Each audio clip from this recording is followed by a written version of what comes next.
and Lakewood's won 2 of the 3 meetings. Those Tiger wins, though, came more than 2 decades ago. Now it's Cherry Creek with the recent tradition, and the Bruins are out to regain the crown they last wore in 1983. With nearly 100 varsity players, Creek is the giant in the 4A division. They rely heavily on tailback Dan Weber, but depth has been a big factor in the Bruins' success. Depth at Lakewood has been replaced with determination. With less than 30 players on their roster, the Tigers have been this season's giant killer. Fullback Mark Robinson provides the punch in an understaffed but powerful offense. Decided underdogs, the Tigers would like nothing better than to slay one final victim. You can bet, though, that being victimized is not in the Bruins' game plan. So it all comes down to this final game. And in a couple of hours, either Cherry Creek or Lakewood will be the new 4A champion. All the excitement's up next as Channel 4 brings you the dramatic conclusion of the 1985 state football playoffs. Good morning, everyone. I'm Steve Alvarez. Brad Boulder. Channel 4 presents the 1985 4A High School Championship game, featuring the Cherry Creek Bruins against the Lakewood Tigers. This afternoon's game is being brought to you by Cherry Creek Dodge. For your next car, truck, or van, see us in Aurora today. By Budget Tapes and Records, with 19 locations in Metro Denver. By Bill Crouch Mitsubishi South, a good place to get your car. By Gart Brothers. Winter, spring, summer, or fall, Gart Brothers has it all. By Chevrolet, who invites you to live the style, performance, and fun of Chevrolet in '86. And by your participating Colorado State Farm agent. Like a good neighbor, State Farm is there. And now, here's Steve Alvarez. Good morning, everyone. I'm Steve Alvarez, and welcome to a very cold and very snowy Folsom Field here in Boulder. You know, the talk all week long has been of what a mismatch, David versus Goliath. Some 90 players on the Cherry Creek roster, only about 25 suiting up for Lakewood throughout the course of the season. But today we have the great equalizer in the form of a winter storm, and in today's weather conditions, anything can happen. Joining me once again this morning in the broadcast booth, as they have throughout the entire playoff series, former North Glen High School head coach Dominique Capra, and my partner, new center for Marcia Neville. Marcia, numbers can be deceiving, and certainly in the case of Lakewood, they truly are, because no one really anticipated them with some 25 people making it to today's championship game. Well, you know, what's interesting is that both of these teams come into this final game with the same record, only 1 loss. And for the Lakewood Tigers, that lone loss came in the final game of the regular season against Pomona, a shutout in the Jefferson League championship game. The Tigers, however, did bounce back. They have beaten 3 teams here in the championship series. The last win, a 10-7 win over Thomas Jefferson last week. The Tigers' offense averages more than 30 points a game. The defense, though, is allowing close to 12. This snow-covered carpet, they're going to have to be able to get their quick running game going in this one today. All right, I certainly hope they can stay warm on the sidelines. Dominic, Cherry Creek, when you say the name Cherry Creek, you think of a football dynasty. They have been such a powerhouse over the past years, and this year they've just been awesome again. Well, they have a great tradition at Cherry Creek. As Marcia pointed out, they do have the same record like Lakewood, 12-1. And, of course, the thing that's critical for them and their most potent weapon, of course, is Weber. They're leading the state in offense, scoring 42 points a game. Weber himself has rushed for over 1,600 yards and scored 23 touchdowns. They're only giving up 13 points a game on defense. I think the critical thing today, Steve, is that not just turning over the ball, but turning over the ball in critical times. And that, I think, is going to be the decisive factor. All right, it is Cherry Creek and Lakewood for the 4A state championship. We'll be back with the opening kickoff right after this.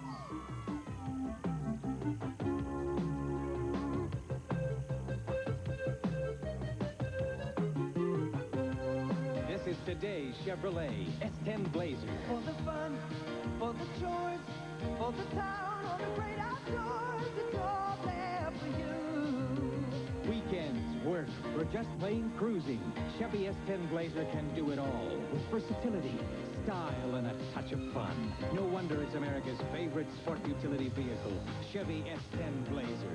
Drive today, Chevy. Live today, Chevy. Live it. Chevy. When you have a family of your own, you want to make sure they'll have the things they need, the way you always did. When it's time to plan the life insurance program to secure their future, there's someone near nearby you can depend on. Your State Farm agent knows life insurance and is ready to help like a good neighbor. For all your insurance needs, contact a participating State Farm agent near you.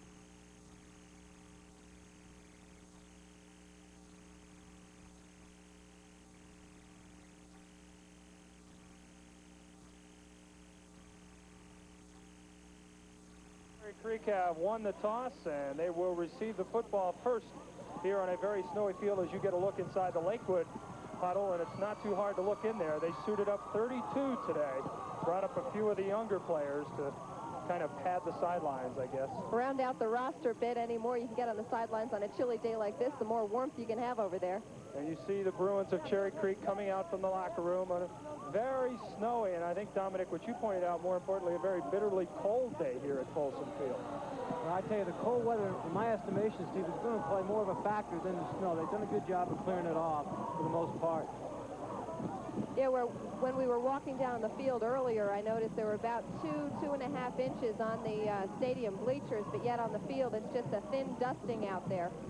Well, the temperature just a few moments ago, roughly 5 degrees, so it will be cold. An interesting point, Dominic. As you pointed out, Fred Tassone has the luxury of having so many players. They platoon everybody. Nobody has to play both ways. But maybe in cold conditions like this, it's not such a good idea. It might be nice to stay out there and stay warm. That's the very thing that Fred pointed out to me earlier in the week. He said, I'm not sure platooning is all that beneficial in this cold weather. Sure, when the weather is 90 and 80, but I think what happens when you're platooning this kind of cold weather, kids never really get into the flow of things, and they never get a chance to really warm up. Tigers coming onto the field as they get set to kick it off here at Folsom Field.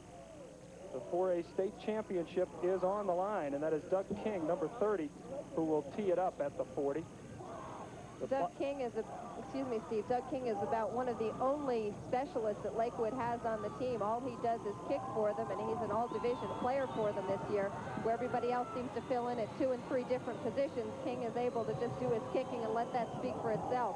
See the players trying to get some footing down on the field. The snow plows have been out here all day, and not a lot they could do except really to clear the hash marks and the yard markers and the sidelines, although the snow has subsided somewhat, and hopefully that winter storm that we're expecting will hold off for just a little bit. So Doug King will be kicking it off. And that is Rob Peacock, number 42, one of the deep men, along with Mark Holmes. Here we go. Holmes at his own 10.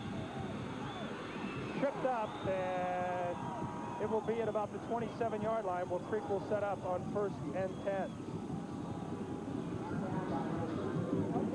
Bruins are going to come out with that full house backfield, Dominic, and as we saw against Pomona, deception is the name of the game up front.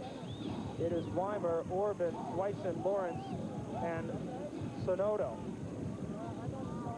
Tim Hooper, the quarterback, along with Weber, Hendershot, and Peacock, and of course the receivers Steve Schmuel and Dave Floyd. And on 1st down, there's a fumble. Just like that, the Lakewood Tigers have it. The first break of the game on the first play from scrimmage. And that's number 44, Jim Pennington, who came up with the loose football to give Lakewood excellent field position for the second play of the game. Look at it again, just kind of tough to hold on to that thing in 5-degree weather. Kelly Hendershot couldn't hold on to it. Chad Kessner in there making the tackle, able to strip the ball. So the Tigers with great field position. 1st and 10 at the 31. Holmes, make that Robinson. Mark Robinson gets 6 yards. Second effort gets him to the 25-yard line. I think, Steve, what makes Robinson such a great runner is the center of gravity is so low, and he always runs with his shoulders square to the line of scrimmage. Very rarely will you see him lose yardage. Cochran, Neville, Greenwald, Furman, and Muhlenberg up front. Terry Elliott is the quarterback, along with Metcalf, Robinson, and Behill in the backfield. Wade Anderson and Brett Quigley, the receivers.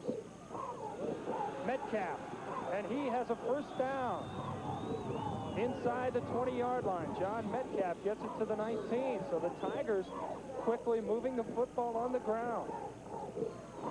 Defensively for Cherry Creek, it is Mike McGill, Chris Allen, Sean Hunter, Tim Moore, and Lee Reeves, the front 5. The linebackers, Steve Rule and Rick Rue. The corners, Bigelow and Motter, and the safeties, Stan Slifer and Tom Huffman. So 1st and 10, the ball just inside the 20-yard line. Robinson picks and chooses and gets almost another first down. Mark Robinson is the workhorse of this Lakewood defense. They run the ball more than 80% of the time, and 50% of those rushing yards have come from Robinson this year. Give him a gain of 9. It'll be 2nd and 1. The ball at the 11-yard line. You see it just this side of where they have scraped the yard marker at the 10. Lakewood with the full backfield. Vigil, Metcalf, and Robinson. They fake, play action, and it is intercepted. Elliott was looking for Wade Anderson in the end zone on the play action, and this one is picked off, and the Bruins have it right back. Little play action pass by Elliott. Kind of a gutsy call down here. Elliott tries to get the ball on a tight end dump. Just a great job on defense. Jeff Motter, their cornerback, playing against that big tight end, Wade Anderson, 6'3", 205 senior. And Motter at 5'9", 170, got up there, and he brought it down. So the Bruins have given up a turnover, and they've gotten one back, and now they'll have 1st and 10 at the 20. Steve, Coach Squires told me he's going to let it all hang out. He's going to load both barrels, and I think right there that plays an example of his philosophy. Well, nobody expected him to be here. They've got nothing to lose. Certainly, no matter what the size of each team's roster, they are both very deserving of being in this 4A championship. Bruins come out 1st and 10 at their own 20. Holmes is the slot back. Play action, Hooper. Hooper looking for his man, and he's got him. Dave Floyd out to the 36-yard line. And we talked about the weather and how both teams were going to run the football. Well, I tell you what makes this play so successful. We'll see here on the crossbuck boot. What happens is Mike and Will have to step up and honor the fake, and now the tight end drags across the middle of the field, and of course, there's nobody underneath him. Boy, I tell you, Hooper does a great job laying the ball over the coverage. 1st and 10 at the 36. Weber. And he'll stretch out for about 3. Chad Kessler, number 55, the defensive end, the first man to get to him.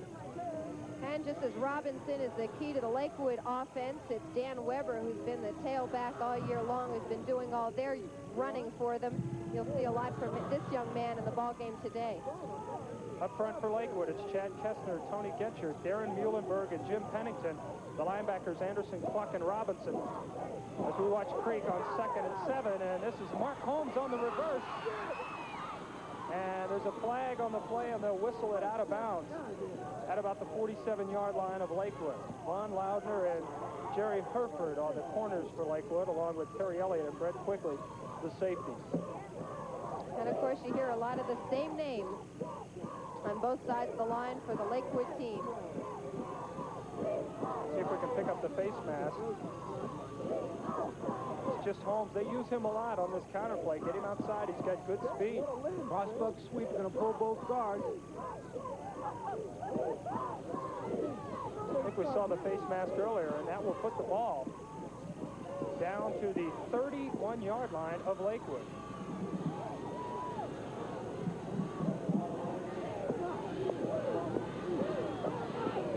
So 1st down for the Bruins. Mark Holmes gets him some good yardage, and the face mask gets him a lot more. There's the 31-yard line. 8:50 to go in the first quarter. No score. Hooper with a play action. Under pressure, he gets it away, and it's intercepted. Terry Elliott. Only one man can stop him. Hooper drives him out of bounds at the 35-yard line. So quarterback Terry Elliott will now go in the huddle after the interception, and he will run the Lakewood offense. And you'll see that it's number 32, Mark Robinson, is putting the tremendous pressure on Hooper here. Coming in from the left side of your screen, Hooper will just get it off as Robinson's in his face. Well, you can see what happens, Marcia. If Hooper doesn't get good footage, he's throwing the ball off the back foot instead of the front foot, and he's not getting good velocity, and consequently got the ball picked off. Of course, that's the kind of thing we saw 2 weeks ago when we broadcast the Evergreen Denver East game in the opening round of the playoffs. Mark Robinson, the linebacker, blitzing from his position, and there he had the hand on the jersey, and you saw Terry Elliott, and now he quarterbacks Lakewood. 1st and 10. They stack them up right at the line of scrimmage. Leading the way was Stan Slifer, the strong safety. So Metcalf on the carry, he'll get no gain. It'll be 2nd and 10. Coach Stokeman told me, the offensive line coach, that we're going to try to trap Cherry Creek this week. And there was a prime example right there, but not much success right here at this point. Again, the snow seems to be holding off, and that is good, but it is still very, very cold down there on the field. 2nd and 10. Elliott on the option. Metcalf. John Metcalf gets about 8 yards before Billy Burke brings him down, so it'll be 3rd and about 2. Here's something we haven't seen from Lakewood over the past couple weeks. Belly option, lead belly option. You're going to see V-Hill out in front, and he's going to stop block the corner. And Robinson does a good, Metcalf does a great job of squaring the shoulders and picking up good yardage. So it is 3rd and 2. The ball at the 22-yard line. It is a long 2. Both teams able to move the ball so far in offense. Hats off to the fans who are out here braving the cold. Metcalf around the outside. He's got plenty of running room and a big first down. Stopped at the 15-yard line by Jeff Potter. Steve, I felt all week long that if Cherry Creek was going to be successful on defense, they're going to have to stop this quick pitch and tackle pull. We're going to take a look at it right here. Nothing fancy. They really seal it off. Right. Muhlenberg does a great job of pulling out and leading the play. I think what Cherry Creek might end up doing here a little later on, going to what we call cover 2, and get 2 corners squat, get a quick force on the corner. 1st and 10 at the 16, and Robinson inside the 10. Some tough running by Mark Robinson, a gain of 7. That'll put it at about the 8-yard line.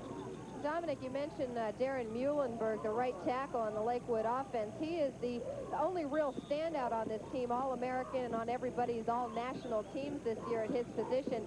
Mark Robinson was telling me he thinks the reason that Lakewood's been so successful is because outside of Darren, they don't have a lot of stars. Everybody's just out there to have fun, and they've all kind of pulled together to make this whole season work. 2nd and 3.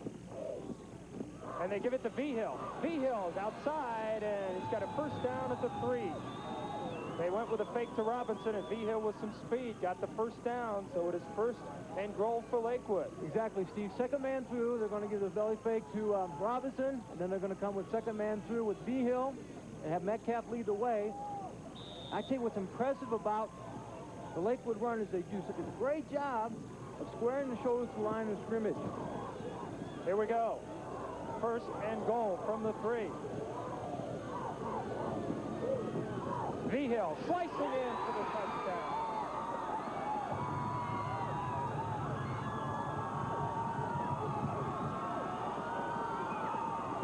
And you see how that warms the hearts of a lot of faithful Lakewood Tigers fans who have braved the cold.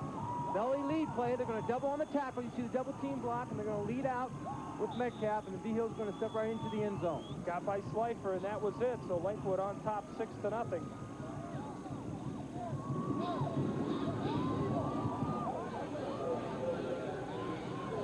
King will attempt the extra point. It's good. So with 6:26 to go in the first quarter, the Lakewood Tigers take the lead, 7-0. We'll come back to Folsom Field in a moment.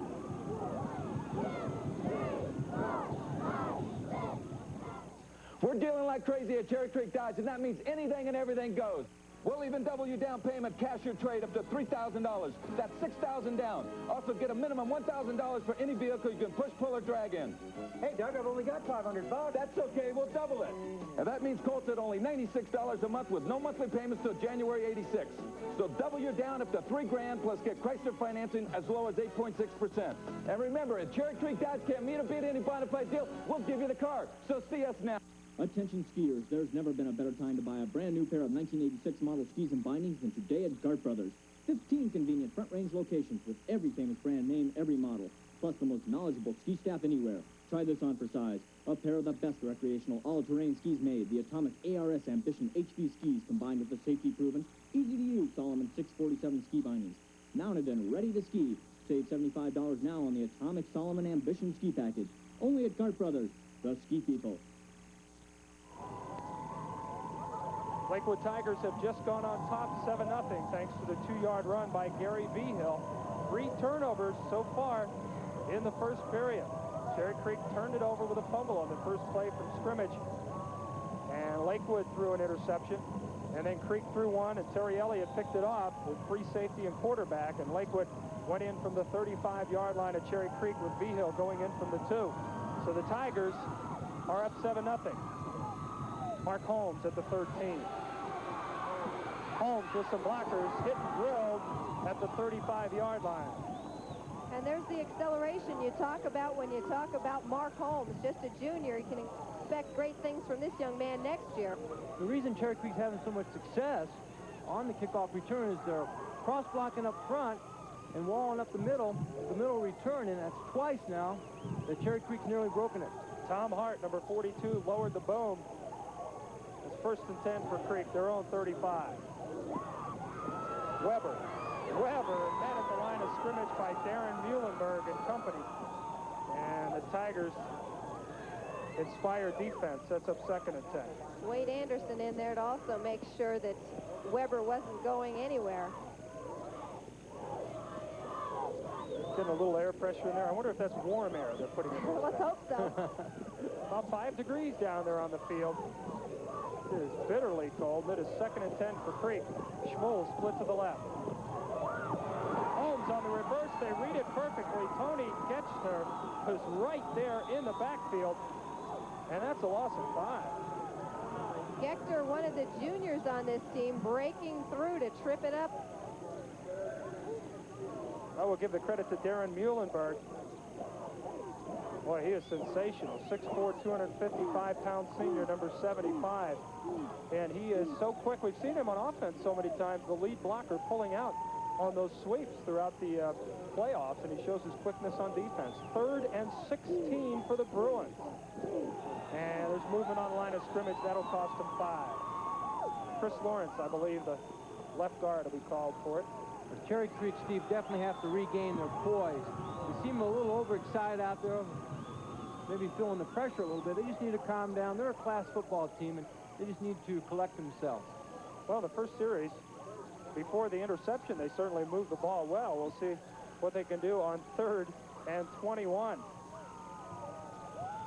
Well, they're in their Cincinnati, what we call Cincinnati formation. They like to run the draw, but I don't know what that penalty. I think they're going to have to, well, here it comes. Here goes the draw. There's Weber. He gets a couple of blocks. Dan Weber is on his feet, and he's back to the original line of scrimmage at the 35. It'll be 4th and 10, and they'll have to kick it away. And that's the bonus of having the former coach up here. Sometimes he gets them right. Sometimes. Bud Launer was the first man to get to it. So Creek will punt it. Mark Holmes is back to punt, standing at his own 20. Under pressure, this one is blocked. Oh, they blocked it easy, and Lakewood has it again. Jim Pluck, number 40, blocked it and then recovered it. And the Tigers have a 1st and goal at the 8. Jim Pluck, coming off of a broken hand, a dislocated shoulder, just throws everything into this one. When you saw in the replay, Cluck got by to the center, and the short man in the punt formation went to his left, blocking someone else coming in from the outside, and Cluck came straight up the gut. Nobody touched him, except for a slight chuck from the center, and he was on his way. Terry Elliott almost caught that one in the air. Cluck recovers it, and it is 1st and goal. Robinson. Mark Robinson is down to about the 2-yard line. Boy, Lakewood's doing just a fine job up front. They do a great job of getting into him, getting leverage, and Robinson does a great, look how low he is to the ground there. He always attacks you. He always attacks the defense. John Metcalf with a nice block, Dominic, and Steve Rule, one of the inside linebackers, making the stop. And it is 2nd and goal at the 2. And Lakewood with a great opportunity to go up 14-0. I suppose what accounts for Robinson's great strength is that he can squat 560 pounds.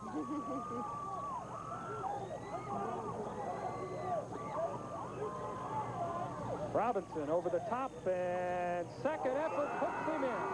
There's a great example right there, Steve. Great job of keeping his balance. He was hit by about 3 red jerseys at the goal line. He spun around and went into the end zone. Watch the leap that Robinson has to throw in here to keep himself moving along. The great thing about Robinson, he always attacks the line of scrimmage with his shoulders square, and that gives him a better field of vision, and he's always able to spin off and make a cut and get into the end zone. Doug King about to attempt his second extra point of this quarter.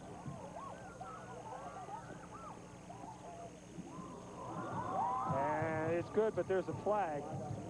So we'll see if he'll have to kick it again. And watching Doug King for a couple of weeks now, see, the thing I really like him as a kicker. He's got great concentration. He's on the move when the ball is snapped and hits the holder's hands, and I think that's why he does such a great job. Doesn't seem to be thrown off by the snow either. Not at all. He's got great concentration.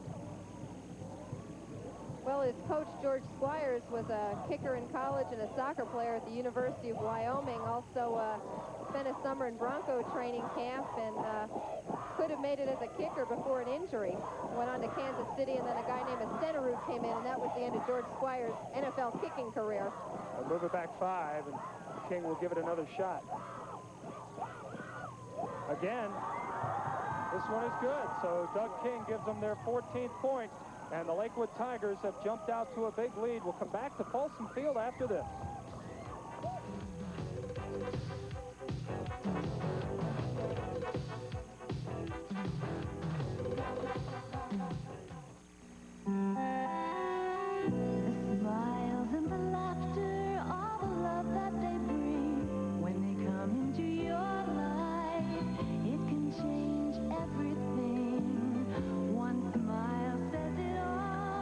Someone nearby who understands life insurance and all the ways your needs can change. Your good neighbor State Farm agent. For all your insurance needs, contact a participating State Farm agent near you. You name the truck, and I bet we've got it on sale right now this minute at O'Mara Ford Center. Hard-to-find vehicles like crew cab dualies, Ranger super cabs, or Aerostar. Or maybe you're just looking for a pickup, a van conversion, a Bronco, or an Isuzu Trooper. Well, there are 600 of these left in stock. No need to factory order. We've got the truck you're looking for, and I guarantee we've got it on sale. Only from the Giant O'Mara Ford Center, 104th and I-25. Well, they have talked about the David and Goliath matchup, and so far David is leading this one 14-0. Lakewood with all 32 players suited up for today's game, going against really the powerhouse in football in Colorado the past few years, the Cherry Creek Bruins. They've turned turnovers into a couple of touchdowns, and here's the kick by King. Fielded at about the 28, and they're going to blow it dead, and there's a flag in midfield. Well, you have to assume it's offside. That it is, and they'll bring it back. Boy, Dominic, you're 2 for 2 today. I'm just a great guesser, Marcia. King will have to move it back to his 35-yard line. And really, I'm surprised at the quickness of this Lakewood offense, how well they've been able to move the ball on a Bruin defense that has just stopped just about everybody all season long. Cherry Creek needs a spark, Steve. There's no doubt about it. Kickoff return could give them that spark. Here we go. King with a good kick. Holmes at his own 15. Right up the middle. And Mark Holmes is out to the 43-yard line. Good blocking up front. It seems to get set up so well up front for Holmes, and with his acceleration behind it, he keeps making these into nice little returns. Well, Cherry Creek's doing a great job on the first wall of cross-blocking and open up a gaping hole, and then the second wall is just giving him a middle return, and he's almost broken now almost 3 times. Give credit to Brad Hunt on the tackle, so Bruins with great field position at their 42. 3:10 to go in the first quarter. They trail 14-0. Weber leaps over the line and gets about 4 or 5. Jim Cluck, number 40, the first man to get to him. Well, I don't want to be premature, Steve, but it looks like Cherry Creek has decided to heck with this misdirection for a minute. Let's go with the power game. They came out in power I back, and I think they're going to try to muscle them for a few plays anyway and see what that results. Dan Weber has been awful tough to stop all season long. And high percentage when you give him the ball. Steve Schmuel split wide to the left. They call Weber the workhorse. There's Holmes. Holmes on the counter, and he has plenty of yardage for the first down. He's inside the 45-yard line of Lakewood. Inside scissor play, what's called the inside scissor. Going to pull the offside guard and lead up inside. Great thing about the Cherry Creek guards, they do a great job of turning the corner and seeking out people. Juan Loudner and Jerry Herford were the men who made the stop, so it's first and 10 at the 44. Weber again. Good blocking up front. Weber has another 6 before Loudner stops him. Power game. Good surge by the right side of that Cherry Creek line. Carl Weimer and Paul Orban are the tackle and guard over there. Pick up a 6, make it 2nd and 4. Be interested to see if Cherry Creek gets into some sort of pattern here.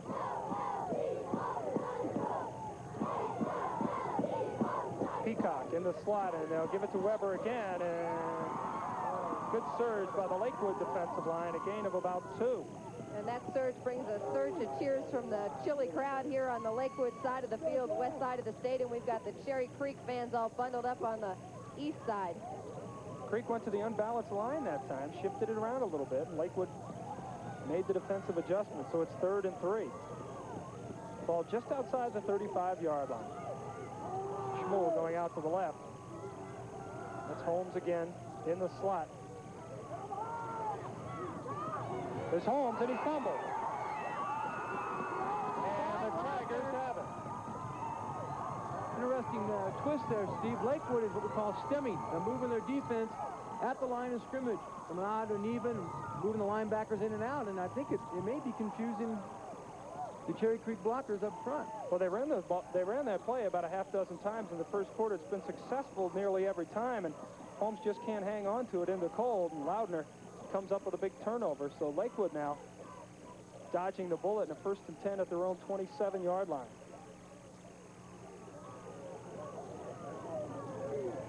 There's Metcalf. Hit and met at the line of scrimmage by Sean Hunter, the nose tackle. What Cherry Creek has done here, Steve, is they've kind of discounted the passing game of Lakewood and gone to a 5-3-3 deep instead of the normal 5-2. No gain. I'll give him 1. It'll be 2nd and 9. Not much of one. Your Cherry Creek head coach there, Fred Tassone, in the white ski cap. Hard to tell who's who over there. Everybody wearing the red, white, and blue of Cherry Creek. Fred will tell you the good guys always wear white. All right, Lakewood has called a timeout. We'll take a break, and we'll come back to this 4A state championship right after this.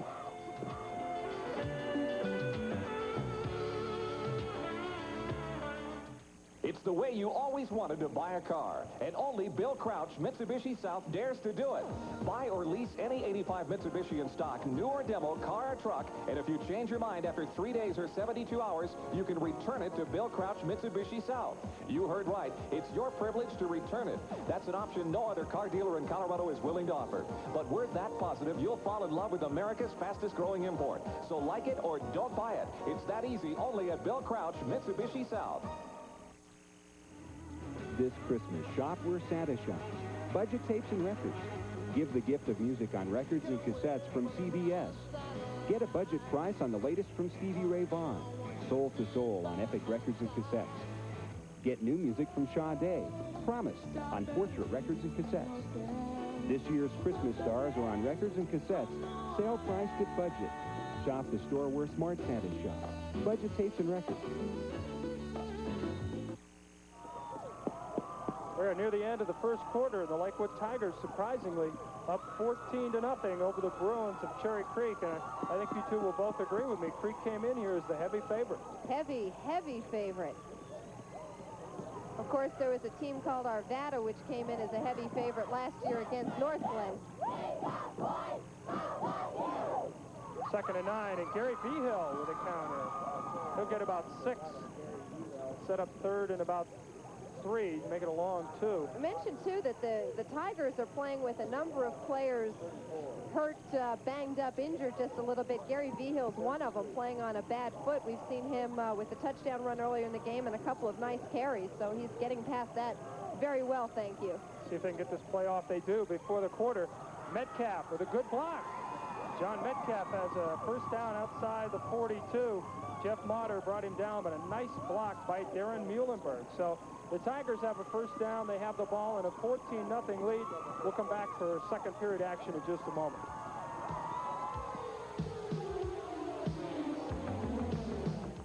This This is today's Chevrolet S10 Blazer. For the fun, for the choice, for the town on the great outdoors, it's all there for you. Weekends, work, or just plain cruising. Chevy S10 Blazer can do it all with versatility, style, and a touch of fun. No wonder it's America's favorite sport utility vehicle, Chevy S10 Blazer. Drive today, Chevy. Live today, Chevy. Live it. Chevy. When you have a family of your own, you want to make sure they'll have the things they need, the way you always did. When it's time to plan the life insurance program to secure their future, there's someone nearby you can depend on. Your State Farm agent knows life insurance and is ready to help, like a good neighbor. For all your insurance needs, contact a participating State Farm agent near you.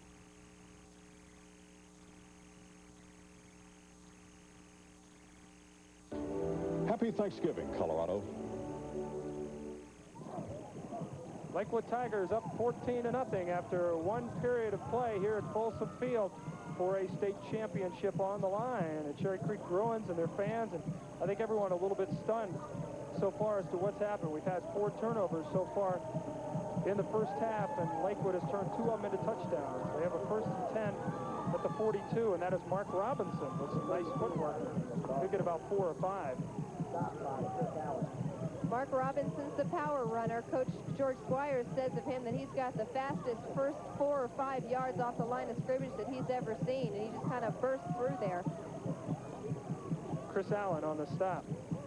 What we have now, Cherry Creek's gone to like cover 2 look. They're going to bring the quarters up tight and trying to get immediate corner force and force the Lakewood to turn the ball inside. And that is why. There is John Metcalf on the quick pitch outside, and he looks to be about a half yard short of a first down. He tripped up behind one of his blockers, otherwise he would have had that first.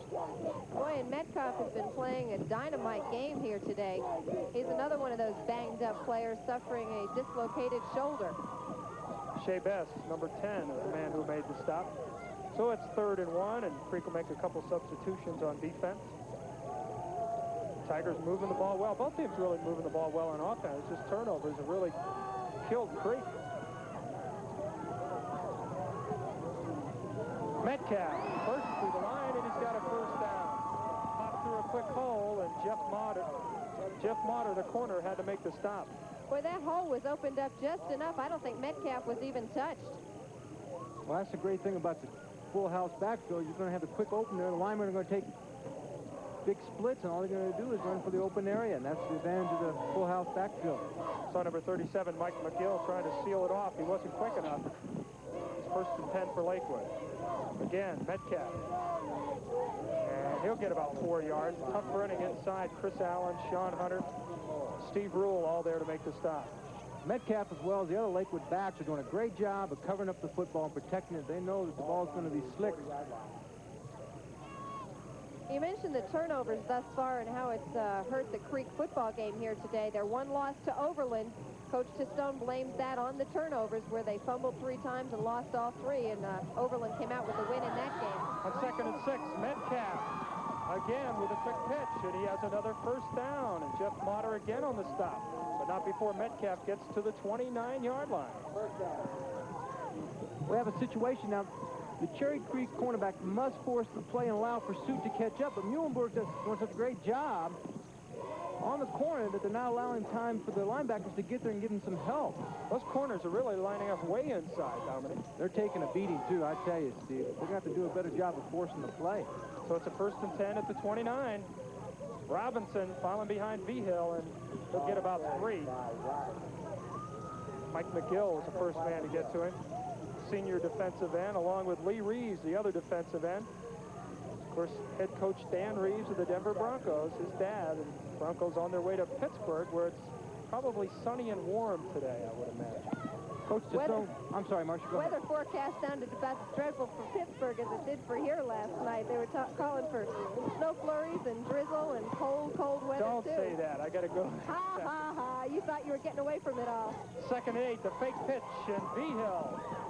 Gary V-Hill gets about 5 more, so they set it up with the pitch they had run so many times to Metcalf, and this time V-Hill gets it inside. Coach Tistone told me that the key to Cherry Creek's success today had to had to be controlling the defensive line, and they're not doing that right now. Lakewood's controlling the line. We've got the inside trap off the quick pitch fake. 3rd and 3 for Lakewood. Ball at the 21-yard line. There's the pitch to Vigil. Great defensive play by number 53, Steve Rule. Option play. So that'll move it back, and it'll be 4th and 5. Steve Rule, one of the many Rule brothers who's meant so much to Cherry Creek over the years. Of course, was brother Chris, the quarterback, who led Creek to their last state championship in 1983. Now we've got Steve playing linebacker, and we've got Brad Rule, a sophomore on the team, who will be also moving in and doing some things for Cherry Creek. So the Rule family, part of the Bruin dynasty, are... The Lakewood trying to figure out what they want to do. They're sort of in limbo here. They're a little too short for a punt, a little too far away for a field goal. They'll take a timeout and talk strategy, and we'll come back to Folsom Field right after this.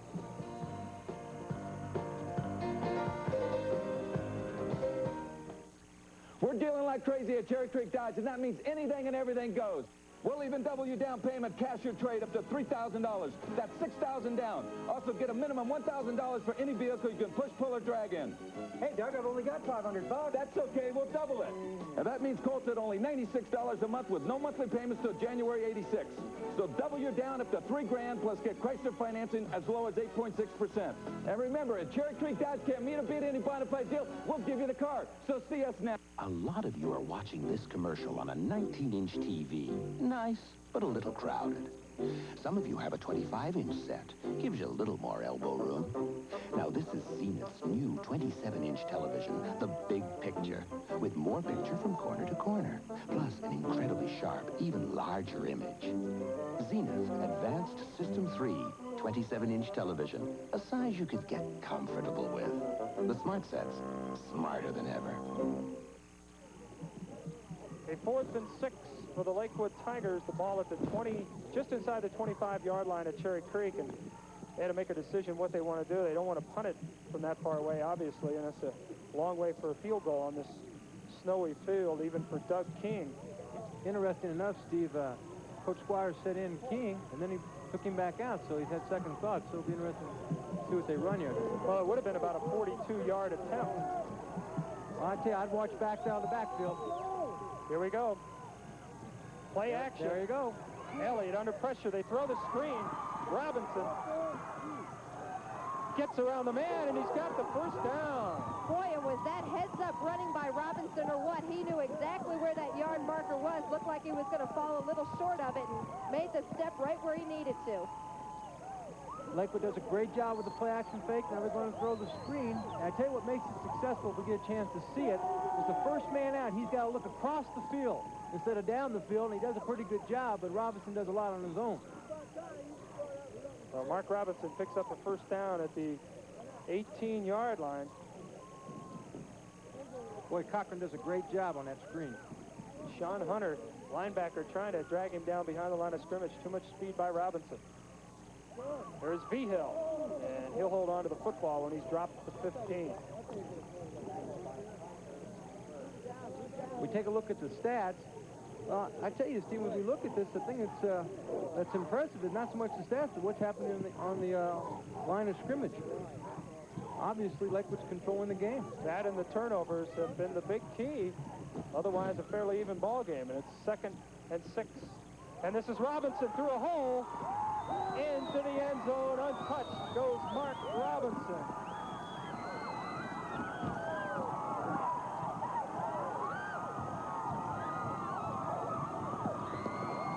Look at it again. Boy, they did trap him. That was number 57, the center, Gary Greenwald, with an exceptional block up the middle. And Mark Robinson saw nothing but that green of that cloud off the end zone. And he's in for the touchdown, 20-0 Lakewood. Well, Cherry Creek likes to play the gap 8, and once you split the defensive lineman, there's nobody to help you out.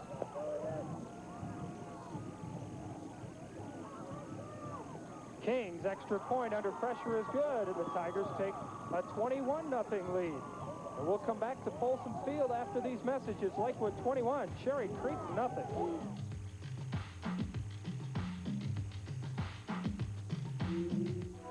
don't get to the top by looking back. You go for it. With all the power you can muster, all the confidence, all the poise. And you know that when you finally make your move, you're going to go all the way. Cavalier, for people who know exactly where they're going. Try today, Chevy. Live today, Chevy. Cavalier. The smiles and the laughter, all the love that they bring when they come into your life, it can change everything. One smile says it all. There's someone nearby who understands life insurance and all the ways your needs can change. Your good neighbor State Farm agent. For all your insurance needs, contact a participating State Farm agent near you.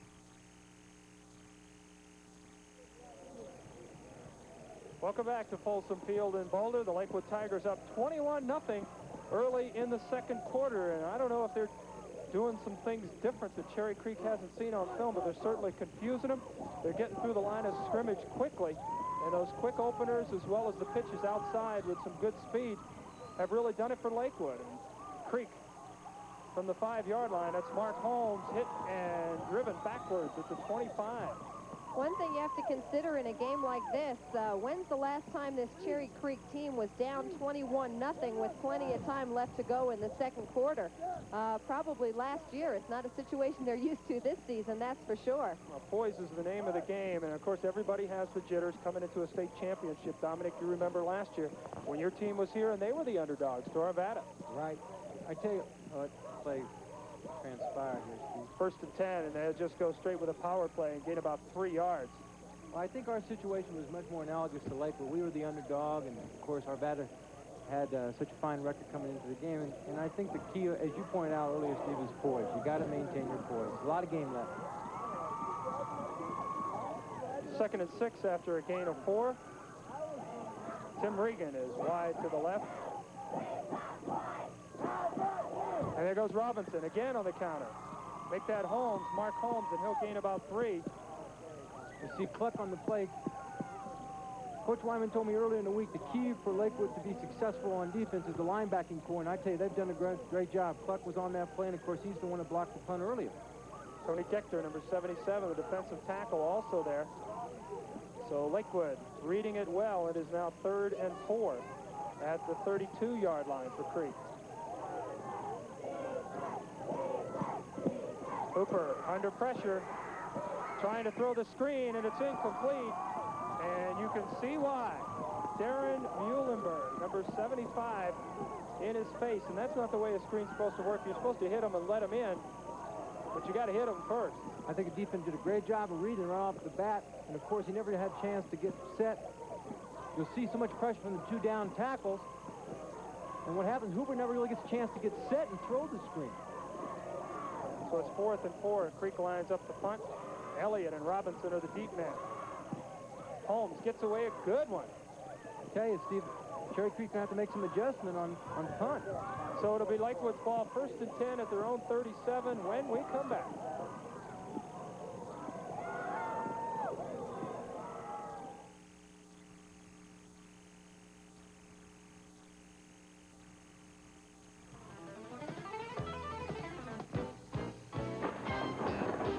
Can't you go to 4-wheel drive from inside? Not in this truck!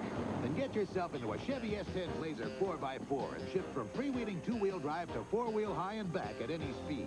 No Ford or import can do that. I don't have to get out to lock the hubs? Chevy's InstaTrack 4-wheel drive system lets you do it all from inside. So I can stay dry. Chevy, I like the way you work. Nothing works like a Chevy truck.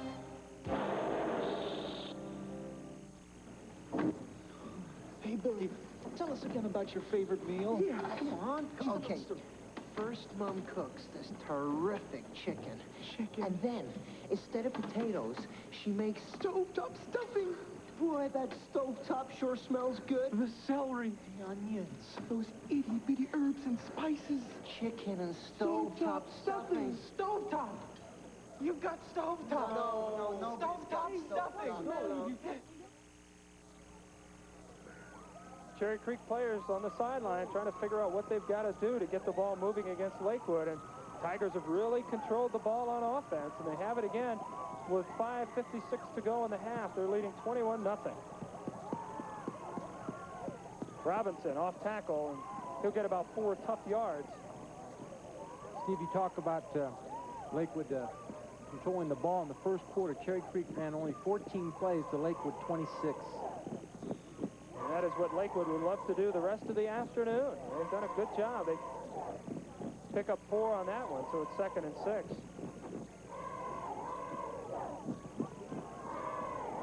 Mentioned that we see some shadows out there right now. We've got a little bit of sunshine trying to peek through on this chilly afternoon.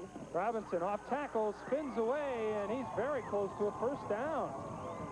Lee Reeves, the man who finally stopped him, but Robinson, great balance. And you see that so often from Robinson. It's the second effort and the great balance that pulls him through and picks him up to his 7.1 average per carry, which is pretty nice for a guy who runs the ball as often as he does. The thing that he always does, Marcia, is he always dips that shoulder, and he tries to punish the defensive player. So another first down for Lakewood. And he's not a real big guy either, only 5'9", 160 pounds. Their own 48. This is Vigil trying to get outside. He gets by 2 men. Nice move by Vigil, and you see the flag, and it could very well be a face mask. Watch the straight arm by Vigil to get him outside. Just an excellent, excellent job to get away as we've got a down Cherry Creek player on the Lakewood sideline. And correct the face mask call for the penalty. I believe that's Billy Burke, number 51, the outside linebacker. Take a look at it again and see if we can see the face mask and how Burke got hurt. Double dive again. Comes Veal with the ball, and they're doing a good job. Now, linebackers for Cherry Creek do a much better job of stringing it out, but they're not doing a very good job of wrapping it up. So Vigil gets the first, and they'll tack on 15 more, and the ball inside the 30-yard line. And we've still got Billy Burke on the ground from our bird's eye view up here. Looks like they're working on his right leg. For the official indicate the face mask, and the ball is at the 29-yard line. Boy, the thing that's happening here, Steve, obviously, is that Lakewood's controlling both line of scrimmage on both sides of the ball. And that was Coach Sassone's biggest fears, of course. But Creek really needs to come up with a big defensive stand now and get something on the board before halftime. Well, the thing that Lakewood's been talking about throughout the playoff series is controlling the ball offensively on 6- or 7-minute drives. And they have been controlling it so that they're keeping their defense off the field and not having to do as much as they might have to. Burke seems to be all right. They're going to talk to him a couple minutes more, take a look at that knee. And Lakewood, again, with great field position. Ball inside the 29. They really controlled the ball so far in the half. And they've run it well outside, good speed, and they've had some quick counters inside. They obviously come up with a big turnovers, which has really helped them. I think the thing that surprises me more than their offense is the way their defense has been able to hold down a Bruins attack that in the playoffs so far have averaged about 39 points a game.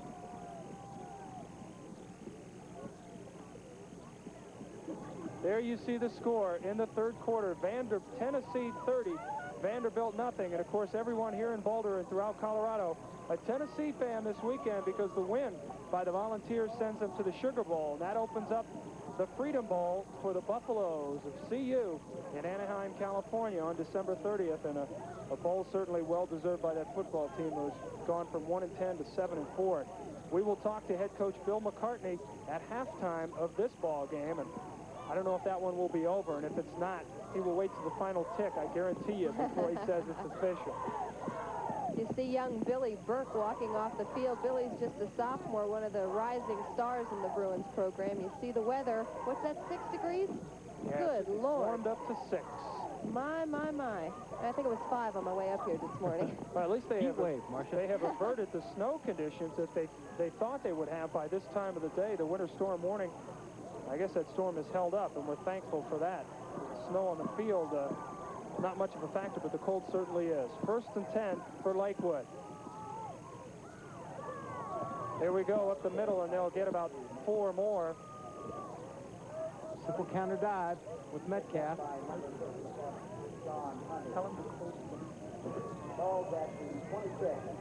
So they'll get about 4. It'll be 2nd and 6. The ball just outside the 25-yard line.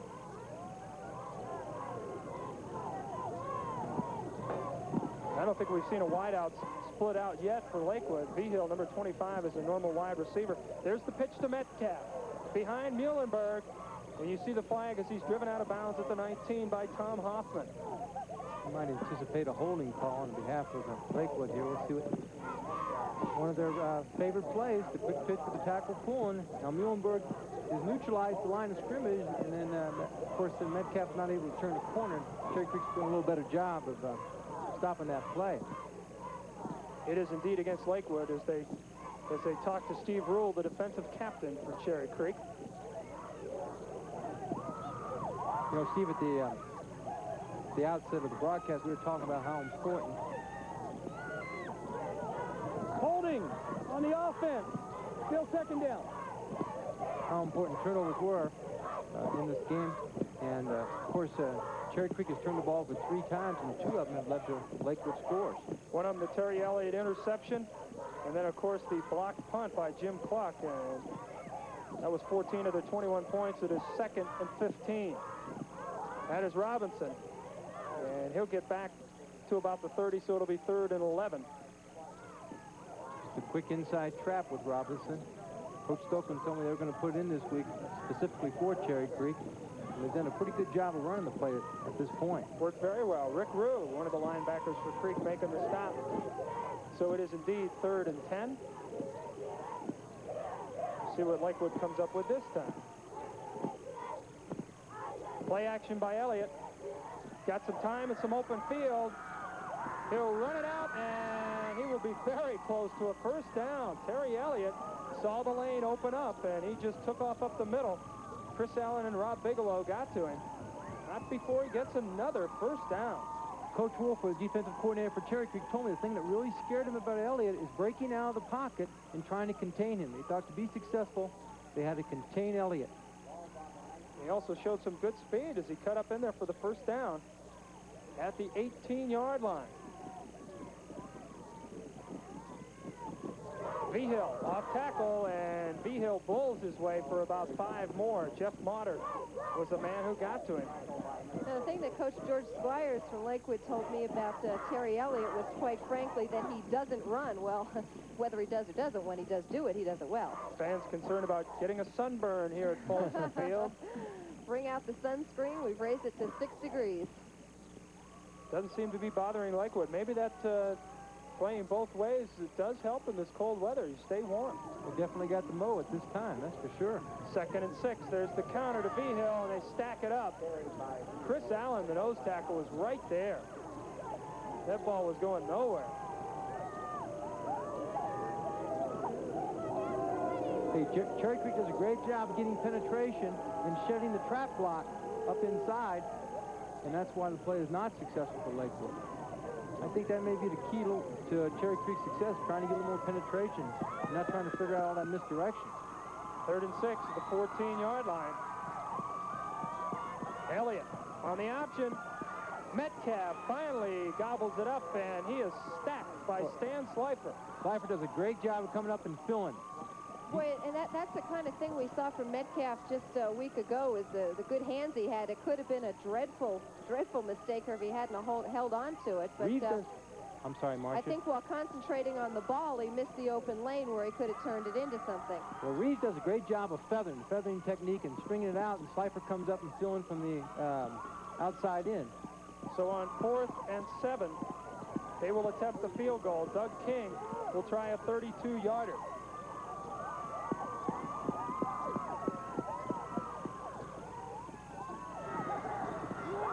And it is just over the bar. So Doug King has added 3 more, and the Tigers make it 24-0. Boy, he held his breath on that one, didn't he? I think he gave it one last push there. Let's take a look at it again.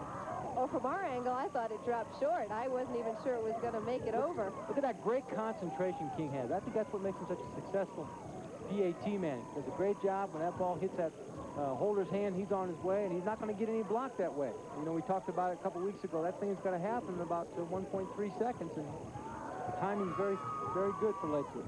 So Lakewood up 24-0, only 1:23 to go in the half, and Creek offensively has really done nothing in the second quarter. Lakewood has so dominated the offensive line that we just haven't given Cherry Creek's offense a chance to really get some momentum, get something going. It's a squibber, and they'll fall on it at the 30-yard line, and that's where Creek will set up. 1st and 10. Cherry Creek needs to get its composure back, Steve. I don't think there's any doubt about that. I think their confidence is a little bit shaken, and of course, rightfully so with the 24-point deficit. Well, we've seen this Creek offense really crank things up against Pomona. It was a 13-7 Pomona ball game in the first quarter, and the final was 55-13 Creek. Peacock will get about 3. Inside scissor play. Wade Anderson is the man who got him. And you wonder, Dominic, at this stage of the game, they have such a great ground attack, if they can come back from a 24-point deficit by running it. Well, I tell you, what you point out onset of the show, Steve, I think that the weather's going to really hurt Cherry Creek more because they like to put the ball in the air when they feel like the running game's not getting it. Well, they went to the draw to Weber, and he got nothing. Well, you talk about getting nothing and being stacked up. That was it right there. Anderson and Muhlenberg were the men who got to him first. And that's a lot of people to run into. Muhlenberg 6'4", 255. Anderson 6'3", 205. Hard to run through people who weigh in and tip the scales the way those two young men do. The things that both coaches said to me earlier in the week that I think is very true is, you know, you're going to dance with who brought you. You know, you're going to do things that got you here. And we were talking earlier, and the one thing you don't want to do as a coach is probably one thing worse than being out-coached, and that's out-coaching yourself. And I don't think that, obviously, that's going to happen. But Cherry Creek's going to have to change gears and do something out of the ordinary, possibly, or crank up the passing game. Timeout for the Bruins to talk things over. And again, they got to stand in that huddle with 6-degree weather. And your offense and defense platoon, and you don't get a chance to stay warm. That's got to bother them some. And you look on the Lakewood sideline, there are a few white jerseys here. Most of that roster is on the field as it is throughout the course of the game, both offensively and defensively. So certainly they've had a lot of opportunities to kind of warm up from the chilly weather. And the stadium crew doing their nice job during the timeout, trying to clear off some more of the field. We're seeing more and more green and less white as the game progresses. 3rd and 7. Hooper trying to throw a swing pass, and it is batted down by Muhlenberg. That's one thing that's so special about Darren Muhlenberg is that he is quick for a big guy. He is in there so fast. Hooper comes with a quick pass. You're going to see the backfield split. He tries to throw the fade, but we're getting so much pressure from Muhlenberg and Gector that he's just not getting a chance to get the ball off. He's looking for Alex Barton on a quick one, and they're going to have to punt it away once again. You know, Steve, that's not a good sign when you can't throw the quick pass. Holmes. It is high and very, very short. And luckily it takes a Creek bounce, and it will be down at the 46-yard line. So 14 seconds left on the clock. Maybe Lakewood, they're up 24-0. They've got nothing to lose. Maybe they'll just air this thing out one time. Well, I tell you, you've got to appreciate Coach Squire's aggressive style. It certainly hasn't hurt him any. Well, we have watched both these teams throughout the playoffs. Of course, Marcia, you've seen them every week of the regular season. I'll tell you, to be honest with you, I didn't give Lakewood much of a shot to do much against the Bruins. I really didn't either. You know, having been here before, March, I've thought about this quite a bit, and I think if you look at the stats and look at the numbers, you say it's going to be a long day for Lakewood. Then I said to myself, anybody should know better, it should be me. Exactly. I'd like to have $1 for every guy last year that said, well, Northland will be gone this week, or they don't have a chance. It'll be nice to make at least you get to make the trip to Folsom. You could have gotten a lot of dollars off of me last year, for sure. They're the most dedicated people in the stadium, our technical crew. Hello, Danny Lubiano. How you doing, guy? Danny managing to smile through 6-degree weather. I think the smile's frozen on. He came out that way this morning. Great job by our technical crew throughout the playoffs. Boy, they've had some bitterly cold conditions. It's not been the best of Colorado playoffs this year, weather-wise. What a difference a year makes, huh? Of course, we've got the 3A state championship going on over in Grand Junction with the Loveland Indians traveling over there. Wonder what's going on out the West Slope and what they're going to have to contend with. I want to remind you that at halftime of this ball game, not only will we talk to CU head coach Phil McCartney, whose team is about to go to the Freedom Bowl, We'll also go back to News Center 4 for a live weather update from weatherman Steve Anderson, who will tell us just where that storm is, because I'm peeking out the window waiting for the big flakes to come down any moment. You know you're in trouble when you drive into Boulder at 10:30 in the morning and you don't see the flat iron. Then you know there's something bad going on. Lakewood, first and 10, 11 seconds to go, and Elliott with play action, just trying to go deep. And it's overthrown. They might as well air it out. It was Doug King who was running the deep pattern. And Doug King, the one I thought who was the only specialist. We see the kicker coming in and running the long pattern on that play. So trying to give both those legs some action this time, Marcia. Yeah.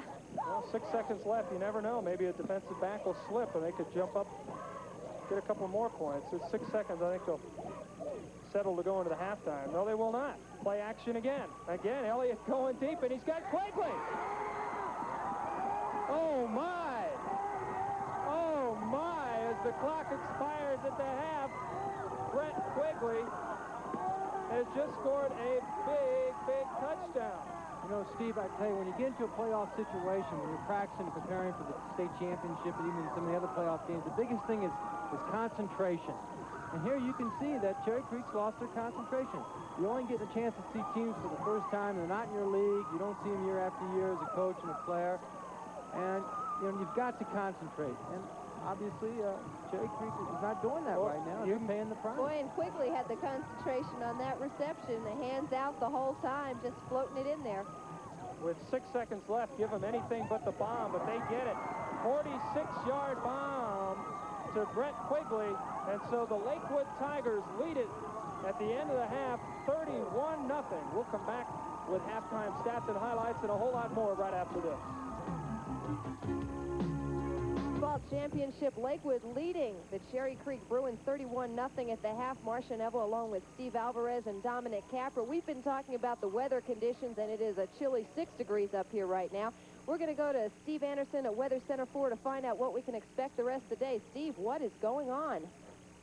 Everybody's asking that question today. You folks were basically right out there at the football field when you said the storm has slowed down. That's exactly what's happened. We do have a low right now, which is in northwestern New Mexico. It's having a little problem getting its act together. Still has the potential, though, for bringing some fairly heavy snow to this part of the state. Snow already in southwestern Nebraska here, and we're getting an input up of moisture from Texas also. The circulation around this low, something like this, and that, of course, is an upslope type of storm for us. Winter storm warnings or travel advisories out for the entire state. This business about amounts is a little hard to discern right now. Karnak would probably have better luck, but we're looking at, according to the National Weather Service, about 5 to 9 inches of snow here in the metropolitan area. That is the storm slowing down starting late in the afternoon and into tonight when the heaviest snow would fall, diminishing during the day tomorrow. So we're really not out of the woods yet. If you've been out on the roads, you know the roads are a little slick. If you haven't been and you're going out, please be aware of that. A lot of people with plans for the weekend to check with your airline regarding any flights that you may have. And just stay indoors if you can, because there's still the potential, even though this storm has shown some signs of weakening, that this thing could set up in the right location and give us some heavy snow in the metropolitan area. We will, of course, have more details during the afternoon and on News Center 4 at 5 o'clock. Later today. Right now in Denver, our temperature... This year, from 1 and 10, they turned around to 7 and 4. And now they are on their way to the Freedom Bowl December 30th in Anaheim, California.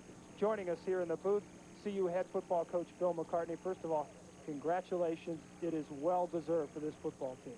Well, thanks, Steve. It's now a reality, and we're all excited. We couldn't be more excited. Before, it was something we were hoping for, and now it's come true. And we've made a lot of preparations already, and this will be an exciting month for us.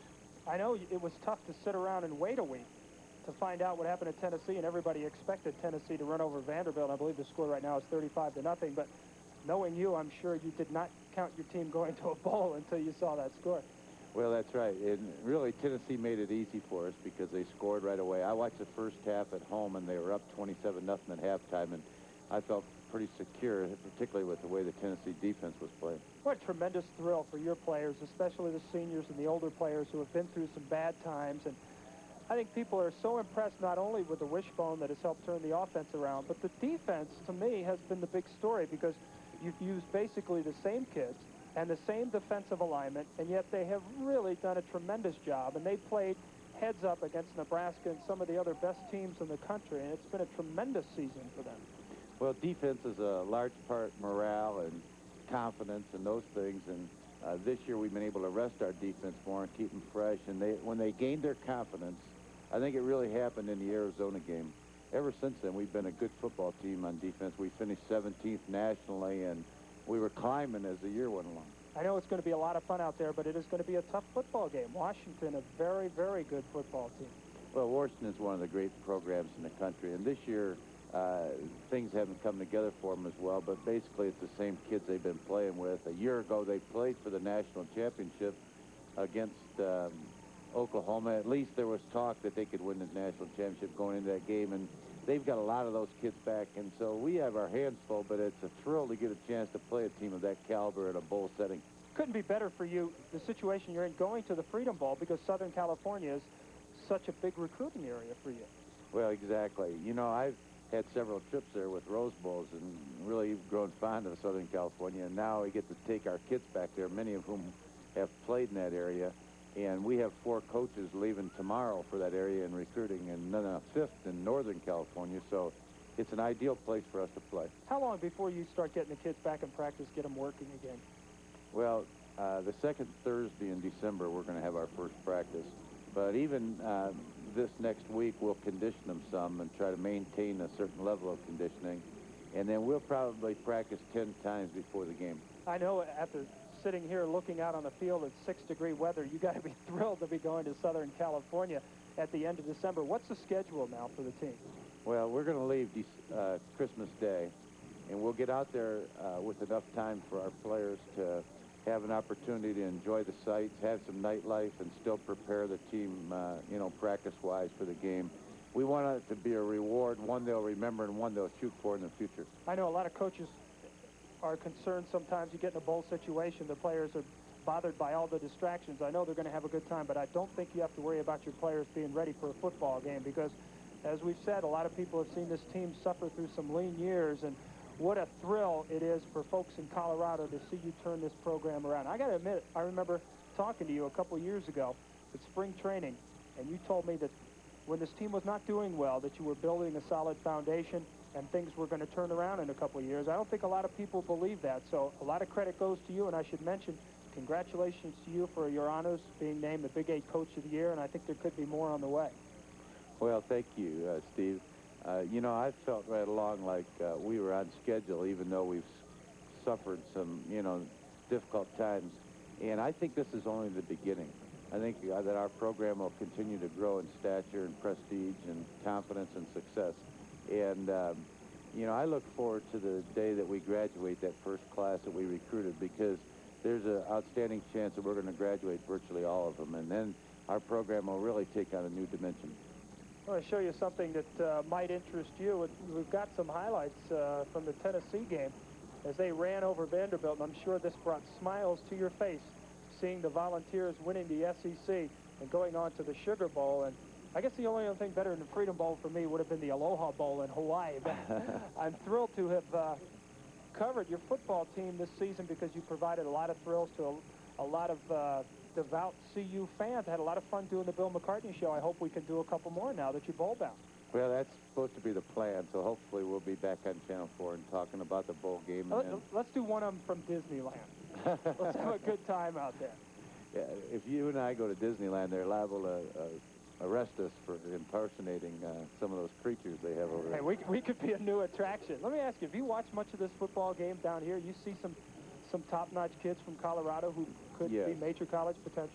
Oh, very definitely. The big Muhlenberg kid from Lakewood is as good a prospect as there is in the state. And then the Weimer kid from Cherry Creek, we like the Rule kid. I can't believe this score. I've watched I've seen every score in the game. You know, I got here a little late. I left at halftime in the Tennessee game. And I would never in 100 years have guessed that this would have happened. You talked about Colorado kids, and it's nice for us when we cover high school football in Colorado to start seeing those same names of high school kids we have covered over the years popping up in the starting roster for CU. It's nice to get those local kids to go on to CU and do some awful good things for this football team. Well, of course, we made a commitment some time ago that the heart and soul and spirit of our team would come from Colorado kids. And we've recruited more in 3 years than in any 3-year period since they've been keeping records. And this year shouldn't be any different. We're in real good stead with several of the outstanding players in the state. We have some evaluations to make on others, but our commitment is to the Colorado kids. Bill, thanks for stopping by. Congratulations. I hope you have your bathing suit and your suntan lotion. CU Buffalo's on their way to their Freedom Bowl. Congratulations again to Bill McCartney. Thanks, Steve. Thank you, Bill. We'll come back to Folsom Field right after these messages.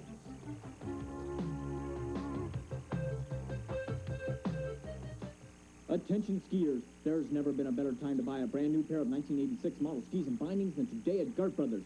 15 convenient front-range locations with every famous brand name, every model, plus the most knowledgeable ski staff anywhere. Try this on for size. Buy any K2 ski. That's right, any K2 from the VO Slalom to the hot new 66 with any new marker ski binding, like the new improved MR or the amazing M46, and Gart Brothers will save you anywhere from $50 to $100 on the entire ski package. The K2 marker ski deal, only at Gart Brothers, the ski people. After 34 years of manufacturing furniture for thousands of interior designers, department and fine furniture stores around the country, Landy Manufacturing is going out of business and opening our showroom to you, the public. You'll see it being made right here and buy at wholesale factory prices from our decorator showroom. Not a retailer, but the factory is going out of business. Now open to the public, Landy Furniture Manufacturing. Look for our sale balloon just west of Furniture Row on 53rd Place. Halftime continues here at Folsom Field in Boulder, and what a shocker it is with the Lakewood Tigers up 31-0 over Cherry Creek, and the Tigers have controlled things throughout the entire first half, and they really racked up some points. The first period, of course, turnovers were the name of the game. Lakewood recovered a Creek fumble. As you take a look at the stats, 3 turnovers by Cherry Creek really did them in, and then the total yardage, Lakewood just completely in control, 229 total yards. And surprisingly, the Bruins offense, which has averaged 39 points in the playoffs, have yet to get over 100 yards, only 69 yards in the first half. I'll show you some highlights. Lakewood recovered the fumble. Creek fumbled it on the first play from scrimmage, and the Tigers drove it down, but their drive was stopped by an interception by Jeff Motter in the end zone. Wade Anderson was the intended receiver, so Motter helped Creek dodge the bullet on that series, but it did not last very long. Lakewood continued to move. In the next series, they went 35 yards in 6 plays. Terry Elliott came up with an interception when Tim Hooper was under pressure, and Lakewood started the drive at the 35-yard line. And you're going to watch Gary Vigil go in from 2 yards out, number 11, off tackle, and that made it 7-0. And it was still a close ball game because Creek was moving the ball on offense, but turnovers had hurt them. They gave up another turnover on a block punt, this one by Jim Cluck. He just came in straight over the center. He was untouched and blocked the punt attempt by Mark Holmes. They recovered at the 8-yard line, and they scored in 2 plays, and this touchdown was thanks to Mark Robinson. Robinson is just going to bull his way, and look at him. He's hit at the goal line, spins out, and manages to get into the end zone, and it was 14-0 Lakewood, and quite a surprise to everyone how they had managed to move the football on Cherry Creek. But that was not it. Now, both those drives were very short because they had come up with a turnover and they were in plus yardage, didn't have to move very far. The next drive, however, was a little more impressive. 14 plays, 73 yards, and again, it will be Mark Robinson. This time he will go from 15 yards out. A little tougher run. He got a great block over center. He cut outside and went into the end zone untouched, and it was 21-0 for Lakewood. But that was not the end of it. They would do it again. Doug King would score on a 32-yard field goal. 11 plays, 63 yards, and King connecting on 32-yarder. And that made it 24-0. Then, on the final play of the half, Lakewood, you figure they would be satisfied to go into the end zone up 24-0. No, Terry Elliott on the play action, and he finds Brett Quigley, who has beaten the defenders 46 yards for the touchdown. And the Lakewood Tigers have pulled off a shocker so far in the first half. Take a look at the play action again. Elliott just unloads on the final play of the half. Quigley with good concentration, good speed, the outstretched hands, and the 46-yard touchdown pass. And I think everybody here in the stadium and everybody watching this game is kind of in a state of shock. 31-0 Lakewood right now at the halftime. And boy, I think even your Lakewood fans and your Lakewood administration and your folks from the Jefferson County League who've all rallied behind Lakewood would admit to being a little surprised by the score in this one. All right, Creek has shown a lot of poise and a lot of offense, but they're going to have to show a lot to get back into this one. And we'll come back with the second half right after this.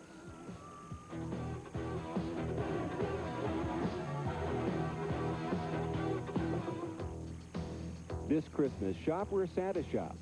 Budget tapes and records. Give the gift of music on records and cassettes from MCA.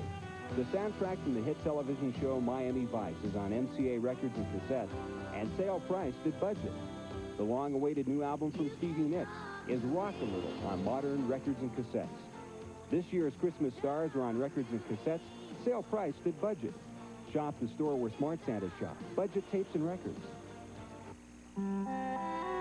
The smiles and the laughter, all the love that they bring when they come into your life, it can change everything. One smile says it all. There's someone nearby who understands life insurance and all the ways your needs can change. Your good neighbor State Farm agent. For all your insurance needs, contact a participating State Farm agent near you.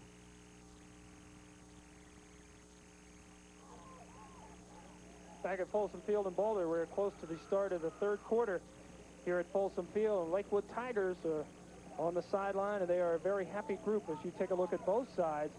Lakewood in the orange and white and black, and the Bruins of Cherry Creek in the red, white, and blue. And the Bruins down 31-0. And an offense that has really ran up some points to the regular season and the playoffs has been held to zip after 2 periods. One interesting thing that was brought up to me during all the hoopla that went on this week but leading up to this day's game. You talk about Monday night statistics and how teams tend to win or lose on Monday Night Football. It was brought to my attention that Cherry Creek football has never lost on a Channel 4 live telecast. So that stat may be down the tubes depending on what they can do here in the second half against the tenacious Tigers of Lakewood. Well, we've talked so much in the first half about Lakewood surprising everyone, and no one really gave them much of a shot against the Bruins. But if you could predict the score before the game was played, they wouldn't have to play them. And Lakewood, I don't know how they have gotten this far throughout the regular season and into the state playoffs with just 25, 27 kids on the roster, but they certainly showed that it doesn't take a lot of numbers to play great football. Well, Lakewood, I tell you, their young players have shown a great deal of poise, and I tell you, it's pretty obvious to me, Steve, that these kids have the will to win. You know, that's probably a worn-out phrase, but I'm telling you, they have taken control of the game in almost every facet. I want to give some credit to Cherry Creek also. You know, when your team has done so well and you come in a situation like this and you're down 31-0 at the half, a lot of times kids will lose control, they'll lose their temper, and things will get out of hand. But it has been a very well-disciplined game by Fred Sissone's troops, and they're keeping their cool and their composure. And I know they've been in tough situations before, and no one will give up until the final gun. Well, Fred Sissone is in his 23rd year as the head coach of Cherry Creek. His first season in '62, he lost a playoff game to Lakewood. Dominic Capper, you call him the wily old fox. If anybody's going to be able to bring a team back from 31 points down, I guess it'd be Fred Sissone. Well, I tell you, Martin, taking that, what Steve was saying about the discipline that Cherry Creek has shown, comes from Fred. You know, he's a man who shows a lot of class, and his ball clubs are disciplined. He doesn't go for a lot of fanfare and all that. He just comes out and tries to get the job done. If anybody can bring him back, it'll be a Fred Sissone, because he has the experience that it takes. Sean Hunter kicks it off, and Lakewood will have it. Robinson at the 20, trying to find some blockers, still on his feet, and Mark Robinson somehow manages to find daylight. And a nice return out to the 35-yard line. Topher Sendroy was the man who finally got a hold of Mark Robinson. And you see the Mark Robinson trademark on this return as he bounces off the wedge that's set up in front of him and goes flying out the other side and picks up an extra 5 or 6 yards. Mr. Second Effort, I think we can call him. Good field position for the Tigers at the 35-yard line. Terry Elliott, the senior quarterback. And this is John Metcalf, and he'll get about 3 yards outside before he is dropped by Rob Bigelow, number 21, the corner on that side. So Lakewood going to the same things that got him there in the first half. Outside speed. I think, Steve, what Cherry Creek's trying to do here at the end of that, to the beginning of that play, is they starting to stem themselves and trying to confuse the linemen of Lakewood. 2nd and 7. And this is Metcalf. John Metcalf is going to go all the way. He got a quick hole off tackle, and he's into the end zone. 62 yards for the touchdown.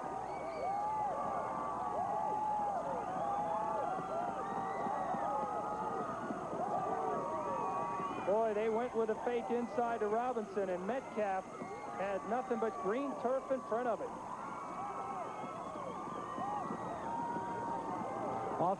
Off-tackle power play. What they're doing is they're running the double dive. The linebackers are coming on the first fake, and no one's getting to the off-tackle hole to stop the play, and they're just leading out on the defensive end. And the key to that one, Gary Behill, the running back, kicked out the corner Rob Bigelow, and that left him nothing but room to run as King misses the extra point, so that is the only thing that has not worked for him all day. So it's Lakewood, just like that, 37-0 over Cherry Creek. We'll come back with more third quarter action right after this.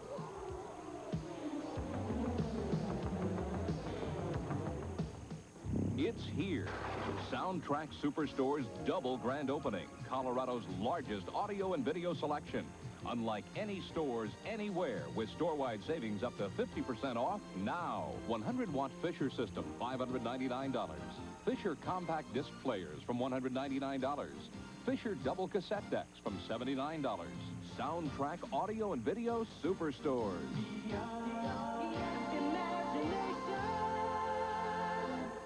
We're dealing like crazy at Cherry Creek Dodge, and that means anything and everything goes. We'll even double your down payment, cash your trade up to $3,000. That's $6,000 down. Also get a minimum $1,000 for any vehicle you can push, pull, or drag in. Hey, Doug, I've only got $500. That's okay, we'll double it. And that means Colts at only $96 a month with no monthly payments till January '86. So double your down up to $3,000 plus get Chrysler financing as low as 8.6%.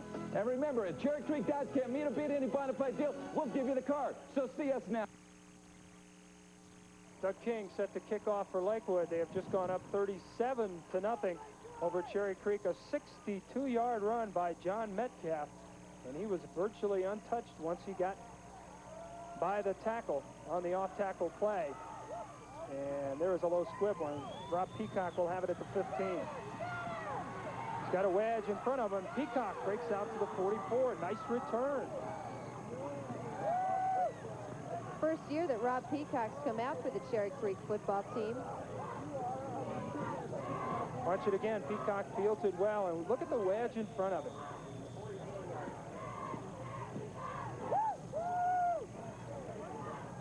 They run them all up the middle on a kickoff return, and they've had a lot of opportunities and set them up well. Good field position, and here's Hooper, and they'll stop it. Play action pass by Hooper, and there's a flag. Well, if Cherry Creek has had any kind of success at all today, it's been with the kickoff return, setting them up in good field position. It's just that they haven't been able to capitalize on it once they've gotten there. Well, when things go wrong, they continue to go wrong. The legal procedure against Creek as we get the call. Well, I think what's happened now, Steve. All start, offense, still first down. Everybody a little over anxious. 1st and 15 at the 40. Weber, he'll get about 5, and Mark Robinson leads the way on defense. Great job by the linebacking core of Lakewood. Robinson and Cluck do a good job of shutting it down. Cluck's got great lateral movement. He's a player. He's in the right spot. He's the Mike linebacker, and he does a great job from that spot, stepping up and filling. And Cluck's a bright spot as far as returning starters for the Tigers because he's just a junior and will certainly be back. Whoa, they go on the counter and they go backward. Oh, Lakewood read that one perfectly. Again, Steve, what Lakewood is doing is stemming. They're moving their defensive alignment right before the snap of the ball, and that's confusing. There they go. You can see them moving, and I think that's confusing Cherry Creek's offensive lineman. Big Darren Muhlenberg, one of the many players there, so they'll lose some yardage, and it'll be 3rd and 12. Steve Friedman is split to the right. That is Steve Schmuel to the left. Hooper, plenty of time, and he's looking deep for Schmuel. Almost brings it down at the 22-yard line. Steve, I really think Cherry Creek would have wished they could have done this the whole game. I think that the weather has impacted anybody more. It's probably Cherry Creek. I think they look for a little bit more balanced attack. They're looking for an 80-20% ratio, but you know, the weather's really taking its toll on their offense. Well, we saw 2 weeks ago against Pomona how effective that passing game was for Cherry Creek and how Hooper and Schmuel were such a good team. This is a good kick by Holmes over the head of Pennington, and it does not bounce into the end zone. And Creek bobbles it around, and it will be down. Let's see where they spot it. No, it does go into the end zone, so Lakewood will get it out 1st and 10 at their own 20, and we'll come back in a moment.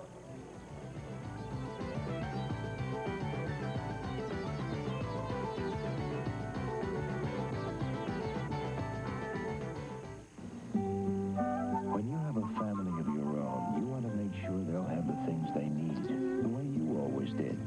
When it's time to plan the life insurance program to secure their future, there's someone nearby you can depend on. Your State Farm agent knows life insurance and is ready to help like a good neighbor. For all your insurance needs, contact a participating State Farm agent near you.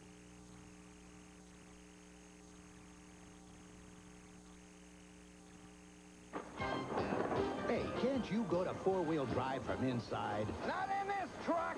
Then get yourself into a Chevy S10 Blazer 4x4 and shift from freewheeling two-wheel drive to four-wheel high and back at any speed. No Ford or import can do that. I don't have to get out to lock the hubs? Chevy's InstaTrack four-wheel drive system lets you do it all from inside. So I can stay dry. Chevy, I like the way you work. Nothing works like a Chevy truck.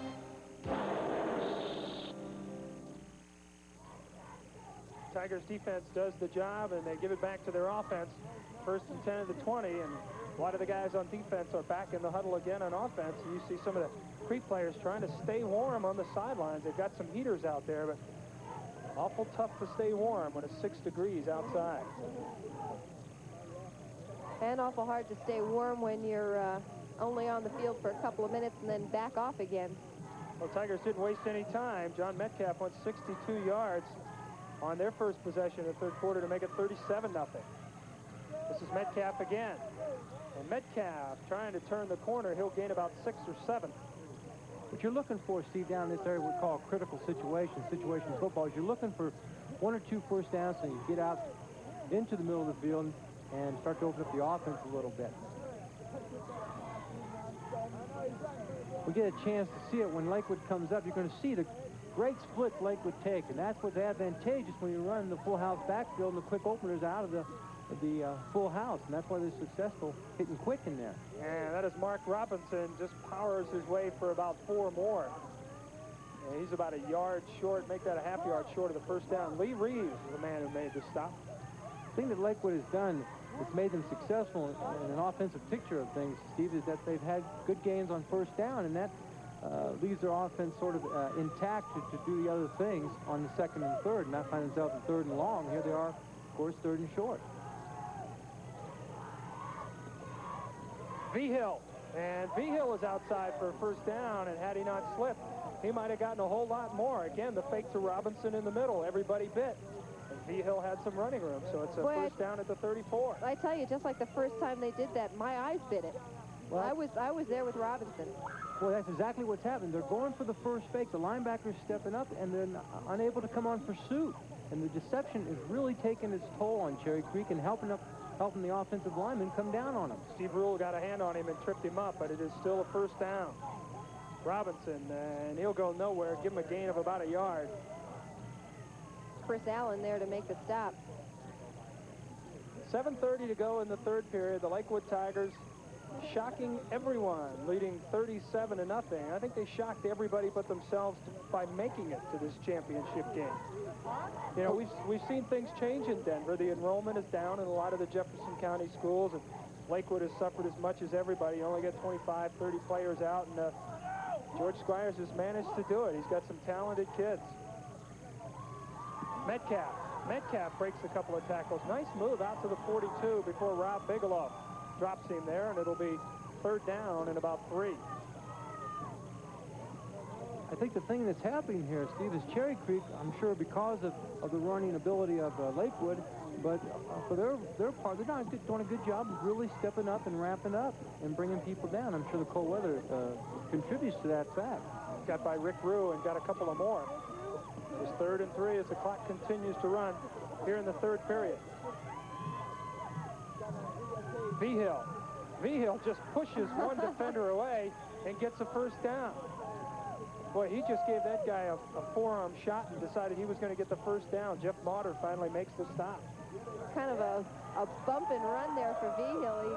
He'll actually be stood up straight, bounces back, digs in, and says, I'm not done, and just keeps going. They're going to fake the pitch, and they come with the inside trap again, trying to get the linebackers to fast flow, and they've had so much success with the pitch that the linebackers inclined to do so. Good block by the pulling guard, Rob Neville, to open things up, and it's another Lakewood first down. Rob Neville, no relation. Mark Robinson finds some running room, still on his feet to the 40-yard line of Cherry Creek. That young man sees daylight and some field, and he just pushes for it. Coach Squire told me something that I tell you, you can see it right here. Upon impact, Weber accelerates, and that's why he breaks so many tackles. Again, you know, I keep emphasizing, look how square his shoulders are. He's low to the ground. He's got great center of gravity and great lower body strength. 5'11", 185 pounds. He is the senior workhorse for this offense, but everyone has been a star in Lakewood's offense so far this afternoon. They pick up another first. Robinson again breaking some tackles, and again he'll get about 7 more. Rob Bigelow leading the way, the corner man. And we're starting to see some tempers fly down on the field. You noticed it on the first or second play of this second half, and things getting a little rough down there right now. I think Cherry Creek beginning to feel a little bit of frustration and trying to find a way to get rid of some of that frustration. You know, we don't have a very large crowd out here, but I am amazed at the amount of people who did turn out. Exactly. It was 5 degrees, I believe, at the start of this ball game, and it might have gotten 2 degrees warmer since then. But the faithful have indeed turned out. Would you say that we're now at a balmy 7 degrees, perhaps? Hope so. 2nd and 3 after a pickup of 7 by Robinson. Vigil off tackle, and he probably looks to have a first down. He kind of slid in there. Have to see what kind of spot he gets. But Cherry Creek again has gone to the cover 2 look. They're going to bring the corners up, getting better run support on the perimeter, and they do a little bit of job here of closing down the off-tackle play. Jeff Motter brings him down, and it will be short, 3rd and 1. I tell you, Lakewood has been aggressive throughout the entire game, and I think that I think typifies their kind of offense and the coaching that emanates from their staff. George Squires, I see him leaping up and down on the sideline. He wants Terry Elliott to call a timeout. Elliott's already called the play, and Robinson has the first down. George Squires is in his 4th year as head coach. And there is a flag. Somebody getting a little carried away, and that's going to cost Creek some more. I think somebody's going to be ejected, I think, Steve. That's an unfortunate. Tom Hoffman sent off the field. So the senior, Tom Hoffman, the free safety, will watch the rest of this one from the bench. And Lakewood will have another first down. I can imagine Coach Sasson will not be very pleased with that, especially under these kinds of circumstances. Yeah, it's one thing to lose. It's another thing to lose your cool. Certainly hope that well, you know, they can maintain it the rest of the ball game, because Creek, even though they're not having a good day today, certainly deserve to be here. They've had an outstanding season. Dead ball, personal foul, defense, ejected. Well, you know, Cherry Creek doesn't prescribe that kind of demeanor, and I don't think Coach Sasson's going to tolerate it. But you never know what happens in there. Sometimes, you know, you're just responding. You never know. Sometimes who throws the first punch. So I don't want to be judgmental here. 1st and 10 at the 14 for Lakewood. They're threatening again. And there's Metcalf, and he'll get 4 more, down to about the 10-yard line. Stan Slifer leading the way on defense. The strong safety making the tackle.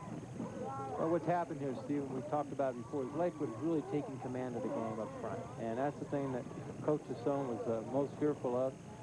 And, of course, that happens sometimes.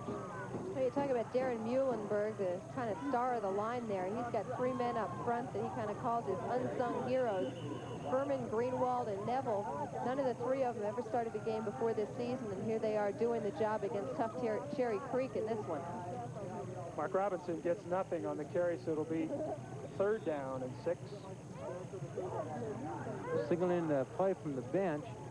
I'd be interested to see if Coach Byers puts it in the air. You know, he's probably got mixed emotions here. He has a substantial lead, but the game's not over. So we'll see if maybe they go with the misdirection boot pass. Or there it is. Elliott back out. And this one is batted down. Elliott on the play action. With the hand on it to make sure that one didn't get on track.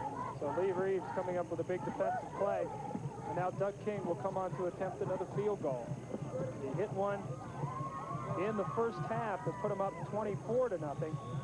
32-yarder, I believe that one was.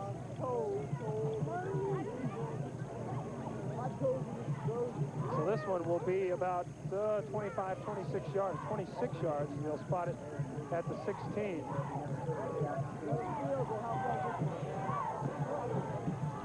Kings missed one extra point today, but he hit the big field goal, and this one, plenty of distance. That's good. So Lakewood adds 3 more. It's 40-0. We'll come back to Folsom Field in a moment.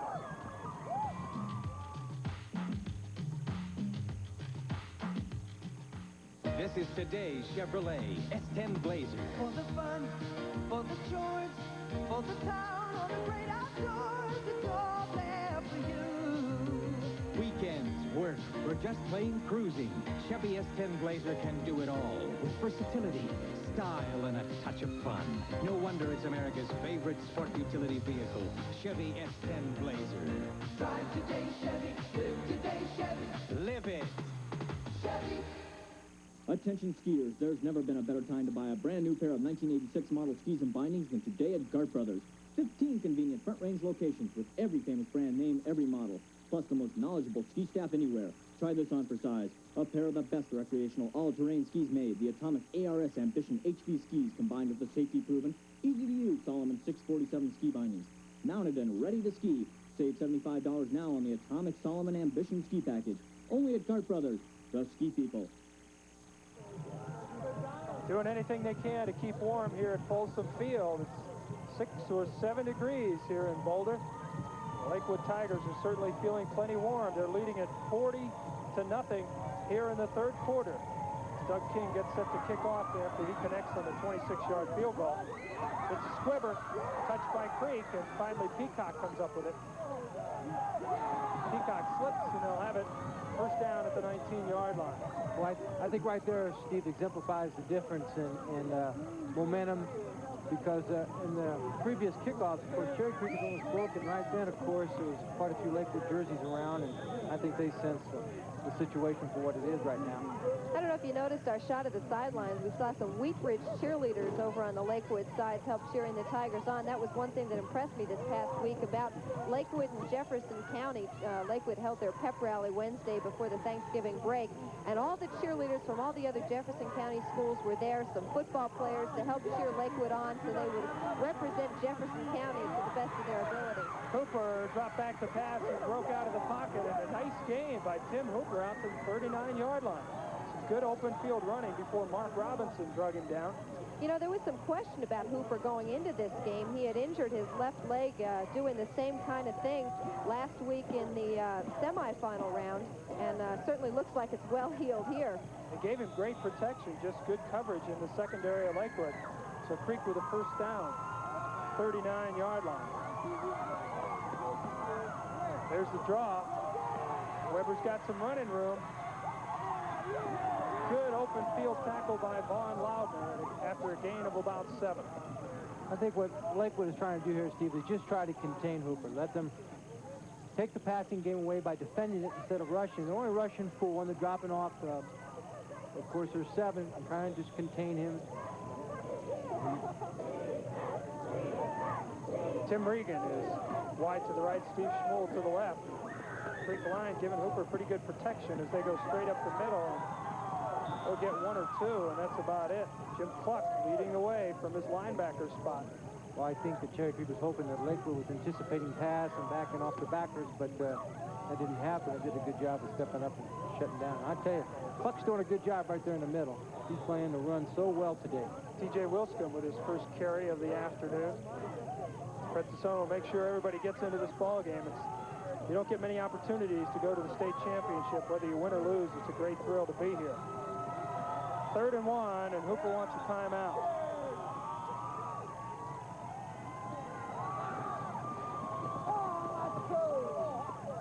Creek certainly would love to put some points on the board. You don't want to lose, but you hate even more to be shut out. So this is an important 3rd down for them.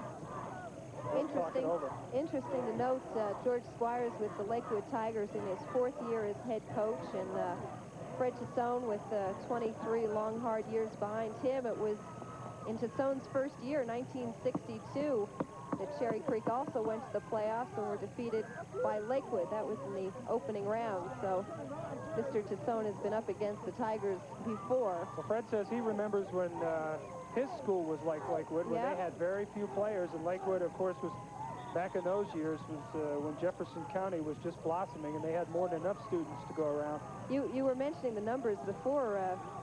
Fred told me that his student population was 500 compared to Lakewood's 1,500, and this year we've got Lakewood with 1,100 student body and Cherry Creek with nearly 4,000 in the high school. 3rd and 1, and Weber has more than enough for a 1st down, so they are inside Lakewood territory. To be a 1st and down at the 48-yard line. And that's what we've been talking about all week long, the David versus Goliath matchup, and I would say the Tigers have had enough stones in their slingshot to get rid of the giant Cherry Creek this one today. Give credit to the people up front, because they're the ones getting the job done, I'll tell you, Marcia. 1st and 10 for the Bruins. Play action. Cooper's under pressure. That's Robinson, and he'll drag him down. There's a fumble.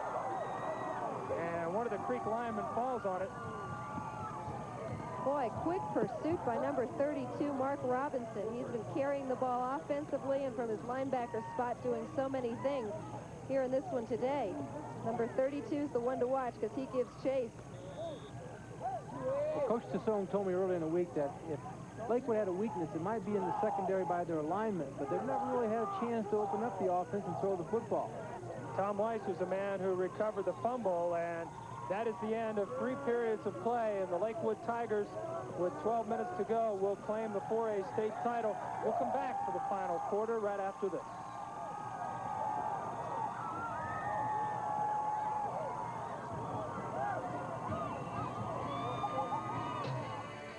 It's the way you always wanted to buy a car, and only Bill Crouch Mitsubishi South dares to do it.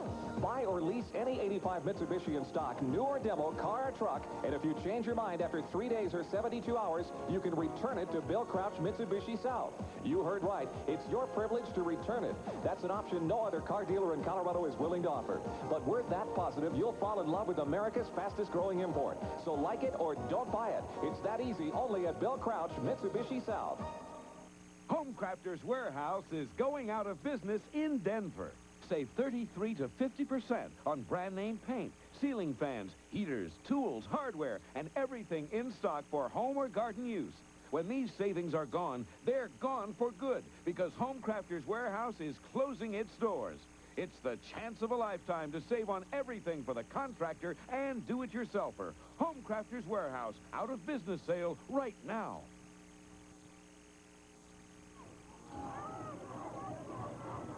The chants have begun on the sideline, with Lakewood leading this one 40-0. 12 minutes to go in the 4A state championship game here at Folsom Field in Boulder, and Lakewood outmanned about 3-1. Have played a near-perfect ball game, both offensively and defensively, and they have owned the Cherry Creek Bruins. 12 minutes to go. The Bruins with 2nd and 17. You see the final, Tennessee over Vanderbilt, 30-0, and that sends CU to the Freedom Bowl in Anaheim. Hooper trying to throw the screen, and he is dropped by Mark Robinson. Oh, that is the 2nd time they try to run the screen, and the pressure has been there just too quick to get it off. Well, Lakewood decided to go ahead and rush the linebacker instead of dropping off into cover, and here comes Robinson from the outside, and they just don't pick him up, and he puts too much pressure on Hooper, and he can't get the ball away. they know that they have to throw the ball now, and that's going to be real tough on the Cherry Creek offense. So it is a third and a very long 31 yards to go as Steve Schmuel comes out wide to the left.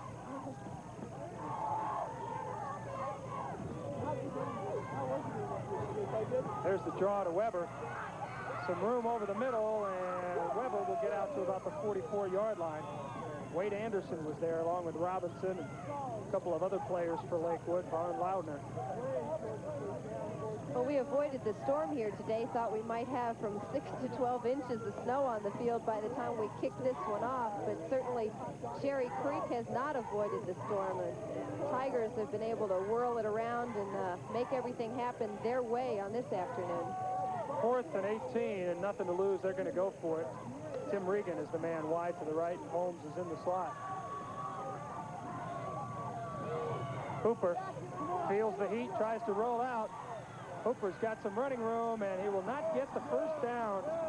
A nice play by Jim Pennington, the defensive end, showed some speed and kept Hooper from getting the first down, and the Tigers have it once again. Pennington, another one of the juniors that you'll see back in the Lakewood lineup next season.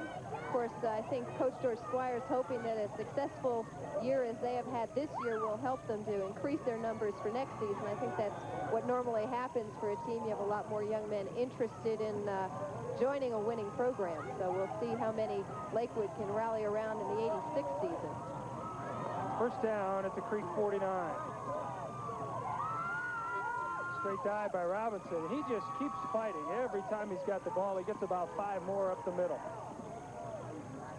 I tell you, Marcia and Steve, regardless of what the obvious outcome might be here, I think that anytime you come this far and you get to the championship game, that's a great honor for the kids and for the coaches, and it's a rare situation. I know it's an unfortunate situation where both teams can't win, but you know, competition is the name of the game, but it's still a great honor for these young men to get this opportunity.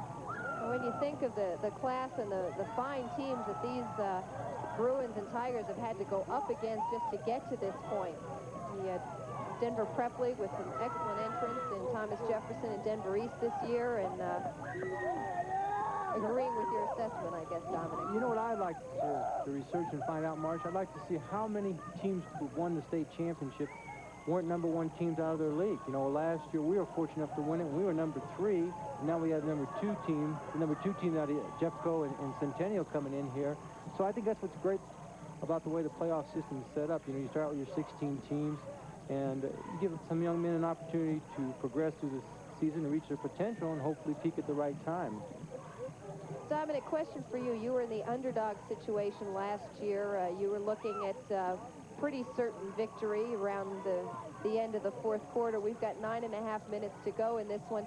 How does the sideline change? What happens and when does it happen? The excitement of knowing that, yeah, you're going to be state champions. Well, I think, Marshall, what happens... Talk after the... Fumble on the play, but they whistle it dead. We'll see where they spotted it. Could be another Lakewood first down. To finish my answer, Marshall, I think what happens for the first time, there's no next game to prepare for. For the first time that I can remember as a head football coach, you really have a chance to just flat enjoy it. You know, in those last 3 minutes last year, I can remember so vividly, and it means so much to me, is that you get a chance to enjoy it. There's no next game, no opponent you have to worry about, and it all kind of comes together for you and the players. And as Coach DeSone said in the paper today, it's, you know, we don't make a lot of money as football coaches, so being a state champion is probably the greatest reward that we can have as coaches and players. That's the payoff right there. Well, they came up short, and it'll be 4th down and about a foot. Statistically, Lakewood has owned this ball game. After 3 quarters, they have 353 yards of total offense to just 99 at Cherry Creek. They got most of it on the ground, 291 yards rushing, 62 passing. Of course, 46 of those came on the final play of the first half when Brett Quigley scored on a touchdown pass. And that has been the story. It is 4th and about a foot for Lakewood. And that is Metcalf. He is jammed just over the line of scrimmage, but he should have a first down. Steve Brule was the man who really hammered him, but not before he picks up yet another Lakewood first down. I want to remind you that NBC's coverage of the Skins game comes on immediately following our broadcast of this 4A state championship, and that's A lot of money on the line for a little game of golf. You know, the thing that's impressive about Lakewood's backs is that they rarely lose yardage. See, they're always gaining ground, always moving forward. And that's because they run so square to the line of scrimmage. And we see a flag on the play. Somebody on the left side of the line for Lakewood jumped a little too soon. And one of the few mistakes they have made throughout this afternoon. Pretty flawless for the most part. They've watch it again, the left side of that line, just coming off just a little too quick. And encroachment, offense, still first down. So we'll make it 1st and 15. 4 penalties, well now 5 for Lakewood. Cherry Creek with 4 so far in the ballgame. You can believe if anybody is warm outside on this day today, it's the Lakewood fans who have stuck in there and been on their feet the entire time, enough to cheer about to keep them warm and keep the blood flowing. Metcalf fumbles the pitch and manages to recover it. And he is dropped for a loss. And I guess that was just kind of indicative of the way this day's gone for Cherry Creek. Even the bounces go Lakewood's way as Metcalf recovers it here. I think sometimes, Marcia, that you just feel like it's your day, you know, whether it be the weather or not the weather, or whatever the situation, the way the ball bounces, or interceptions or whatever. You just, maybe that comes from believing so much. Dan McElroy was the man who brought Metcalf down, so it's 2nd and 22 as the clock continues to tick away. Under 8 minutes to go. There's Vigil, and Vigil breaks the tackle and tiptoes down to the 43-yard line. You know, we as coaches tell our players that luck is where hard work meets opportunity, and I think that's really indicative of the Lakewood Ball Club. Lee Reeves was the man who drove him out of bounds. This will be 3rd and about 15 for Lakewood. I'm sure they're not all that concerned about the first down. Dominic, you talked about a situation Lakewood. George Squires can't call off the Dogs because there's no second team to put in, baby. I mean, you're looking at it. Yeah, I'm sure coaches had some mixed emotions here because, you know, just getting to know George for the last couple of weeks, I know he's a class act and does things in a first-class way. And, of course, you know, he wants to keep his kids alert and they don't want to get anybody hurt, so they're going to do things that they've always done. All right, Lakewood will take a timeout. We'll take a commercial break, and we'll come back for the final 7:46. The score, Lakewood 40, Cherry Creek nothing. Attention skiers, there's never been a better time to buy a brand new pair of 1986 model skis and bindings than today at Gart Brothers. 15 convenient front range locations with every famous brand name, every model, plus the most knowledgeable ski staff anywhere. Try this on for size. Buy any K2 ski. That's right, any K2 from the VO Solemn to the hot new 66 with any new marker ski binding, like the new improved MR or the amazing M46, and Gart Brothers will save you anywhere from $50 to $100 on the entire ski package. The K2 marker ski deal, only at Gart Brothers, the ski people. Hey, can't you go to four-wheel drive from inside? Not in this truck! Then get yourself into a Chevy S10 Blazer 4x4 and shift from freewheeling two-wheel drive to four-wheel high and back at any speed. No Ford or import can do that. I don't have to get out to lock the hubs. Chevy's InstaTrack four-wheel drive system lets you do it all from inside. So I can stay dry. Chevy, I like the way you work. Nothing works like a Chevy truck.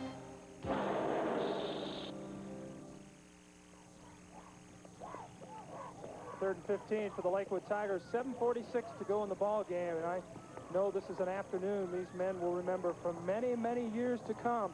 They came in as decided underdogs, and they lead it right now, 40-0 over Cherry Creek. And Elliott, play action. He wants a first down. He wants a lot more, and he's throwing to Brett Quigley. He's got him. Oh my goodness! Yet another touchdown.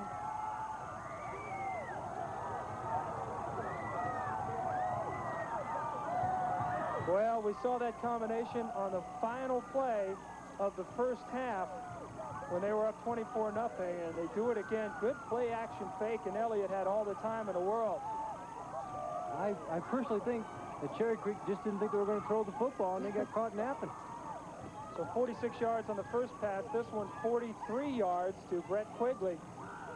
Good concentration, a good catch. And it is 46-0, and Doug King will attempt another sore-legged extra point. He's been a busy man this afternoon with 2 field goals and a lot of extra points. And it is 47-0. Well, you know, high school football kind of lends itself to lopsided scores. It's not the kind of thing you expect in a championship game, but that's what we've got here right now, 47-0, and we'll be back in just a moment.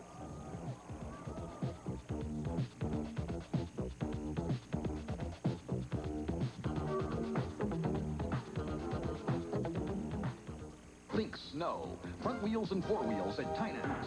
Nissan, Volkswagen, Isuzu. Front wheel drive Nissan Sentra, $98 a month. Tynan's. Front wheel drive Volkswagen Jetta from $79.90. Tynan's. Tough Nissan trucks. Low 8.8% financing is back. Tynan's. VW Syncro 4x4, thousands less than Audi Quattro. Tynan's. With the #1 import selection in Colorado, plus over 300 used cars. Tynan's. Nissan, Volkswagen, Isuzu at the 700 block of South Havana. After 34 years of manufacturing furniture for thousands of interior designers, department and fine furniture stores around the country, Landy Manufacturing is going out of business and opening our showroom to you, the public. You'll see it being made right here and buy at wholesale factory prices from our decorator showroom. Not a retailer, but the factory is going out of business. Now open to the public, Landy Furniture Manufacturing. Look for our sale balloon just west of Furniture Row on 53rd Place. Lakewood has done it once again, 43 yards from Terry Elliott to Brett Quigley. It was 4th and 15, and they got a lot more than 15. Doug King kicks off, and Creek. This is Rob Peacock, and Peacock with some nice running out to the 38-yard line. So it's about the only thing that Creek has done right today is some kickoff returns. They've had a number of people who've gotten a hand on the kickoffs and done a really good job bringing it out. Doug King made the tackle, the kicker, and boy, Dominic, if you're Fred Tassone, you got to be a little bit upset about that. You're down 40-0. Lakewood has a 4th and 15. Instead of going for the first, they just run up the score on you. Well, I think Coach might have a few words with Coach Squires. You never know, what goes through people's minds. Hooper, with yet more things going wrong for him. Darren Muhlenberg in his face, and he swats down another pass. I think that to emphasize the positive here, I think, the great thing I think about high school football is on any given day, any team can win, regardless of what the odds may appear to be. Darren Muhlenberg gets a big hand as we take a look at the replay. You see the big hand swatting it down, and he gets a big hand from the fans as he comes off the field. Quite an afternoon for that young man.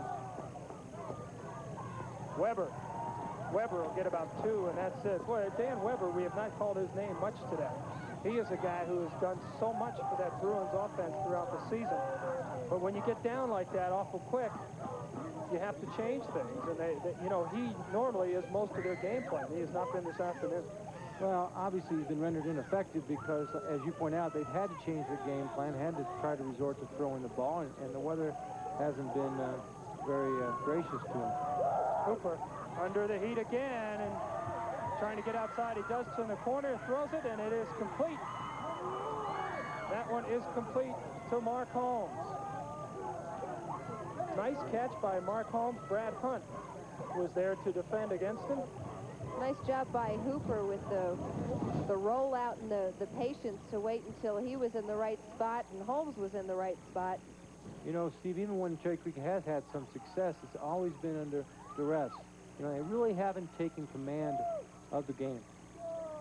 There's a draw to Weber, and they seal it off pretty quickly. He had some room, and the linebackers shut him down, so he'll get about 5. Wade Anderson was the man leading the way on defense, senior linebacker, who also plays tight end. Todd Sweeney also there. 2nd and 5, a pickup 5 for Weber.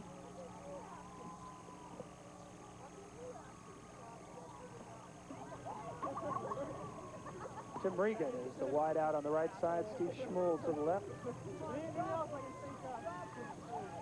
Hooper to Regan, and there was mix-up on that one because Regan was cutting in and Hooper threw it outside. Well, Terry Elliott was cutting outside there, nearly got a hand on it. Of course, it was Elliott that set up one of the early touchdowns with that long interception earlier in the game. Steve, I think that play is kind of indicative of the Cherry Creek's performance. You know, Regan just doesn't seem to be alert and tuned into what's going on, you know, and I know it's late in the game and they're behind, but, you know, that kind of thing transpired early in the game also. Friedman and Schmuel are the wideouts. And Hooper doesn't like what he sees. He'll call a timeout, 3rd and 5. So Creek trying to get on the scoreboard before this thing expires. Right now it's Lakewood 47, Cherry Creek nothing. Hey, can't you go to four-wheel drive from inside? Not in this truck! Then get yourself into a Chevy S10 Blazer 4x4 and shift from freewheeling two-wheel drive to four-wheel high and back at any speed. No Ford or import can do that. I don't have to get out to lock the hubs. Chevy's InstaTrack four-wheel drive system lets you do it all from inside. So I can stay dry. Chevy, I like the way you work. Nothing works like a Chevy truck.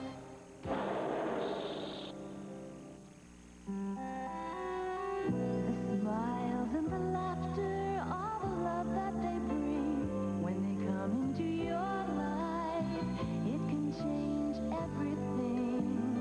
One smile says it all. There's someone nearby who understands life insurance and all the ways your needs can change. Your good neighbor State Farm agent. For all your insurance needs, contact a participating State Farm agent near you. Yes, indeed, it is the year of the Tiger. The Lakewood Tigers up 47-0 over the Bruins of Cherry Creek. And it's an interesting point you made, Dominic, earlier. How many teams have won this 4A state championship who have been the #1 seed or have been ranked #1 when they came into this thing? Yeah, I think that is an interesting point because I know in our situation, I mean, #3 out of Front Range and these two teams being #2 out of their leagues. There's Dan Weber with a big gainer and a first down inside the 24-yard line. So hopefully they are trying to avoid a shutout. I'm sure they desperately would love to get something on the board before this one is over. Now, they're definitely playing for pride here. See, there's no doubt. They want to put themselves on the board and save their dignity a little bit. It's been a rough day for Cherry Creek. There's no doubt. I don't think anybody dreamed it would turn out this way. Well, I think everybody, excuse me, Steve, everybody dreamed that they would see a lot more of what they just saw from Dan Weber. Hooper on the play action, and he had his man, but it was dropped. Tim Regan with a little curl pattern, and Hooper put the ball on the money, but he couldn't hang on to it in this extremely cold weather. And Brent Quigley, who has caught a couple of touchdown passes, is the man back on defense. Hooper had a lot of zip behind that one. It looked like it would have been hard to hold on to had it been not nearly as cold as it is out there. Tony Gechter comes off onto the sideline for Lakewood. Quite an afternoon for both defensive tackles, both Gechter and Muhlenberg. 2nd and 10 for Creek. Ball's at the 24-yard line of Lakewood. Weber cuts it back outside. He'll get a few. Well, Lakewood has started to replace some of its starters. I don't know how long that can go on, though. There's not. You can't reach too deep on no, this team. No, you can't. Brett Elliott on the carry, by the way, replacing Weber. So Elliott, the junior running back, gets about 5, and it'll be 3rd and 5. The ball now inside the 20. Spotted at the 18-yard line. Steve Friedman goes wide to the right. Under 5 minutes to go, and Creek desperately trying to get some points on the board. Hooper with some time, and he's got his man. It is incomplete. He put the ball out there for Friedman, and he made a diving leap and couldn't hold on to it as he hit the ground. The ball bounced out. So it is now 4th down. And we will see what Creek will try to do here. Simple out route. And ball's a little low and just never gets the elbows and the hands underneath it to secure it. Good effort, and he couldn't hold on to it. So 4th and 5 for Creek. Tim Regan is the wide out to the right.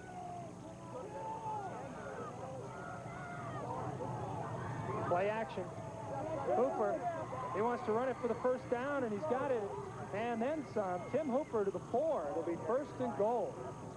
I tell you, that Hooper kid, the thing that I really like about him, he's down and for the most part out, but he's still giving it 100%, and he's trying to get his team on the scoreboard. He's a competitor, and that's, as Coach Tassone, he's the franchise, and you can see why he would give him that title. He's looking for Peacock in the end zone. He saw some room and got around outside. Tom Hart had to drag him down at the 4.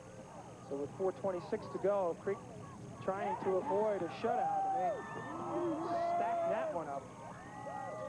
who would have thought it would come down to the final 4 minutes and 20 seconds of the game that we would see the Bruins taking that long to get this deep into Lakewood territory. You know, we've been talking about Lakewood and their offense and the offensive line. For the most part, they're the same people when we talk about Lakewood's defense. But, boy, you have to give them a hand. They've done a great job up front and shutting down Cherry Creek's offense. Hendershot, Holmes, and Elliott. And there's Rob Peacock around, and he's into the end zone. One for pride. So Rob Peacock gets one for pride for Cherry Creek. With 3:53 to go, the Lakewood fans also on their feet. The Bruins finally get on the board. Giving the Bruins a round of applause for the Peacock effort here on the touchdown to save a little pride. One of their base plays, the crossbuck sweep. Some good deception up the middle, and Peacock untouched, and it is 47-6.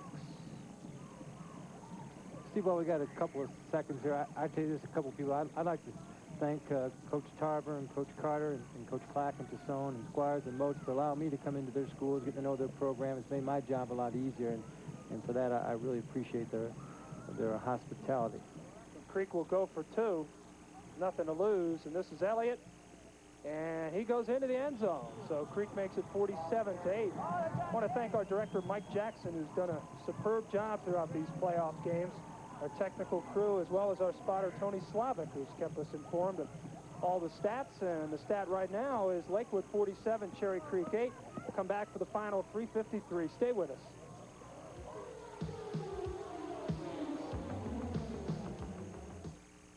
It's the way you always wanted to buy a car, and only Bill Crouch Mitsubishi South dares to do it.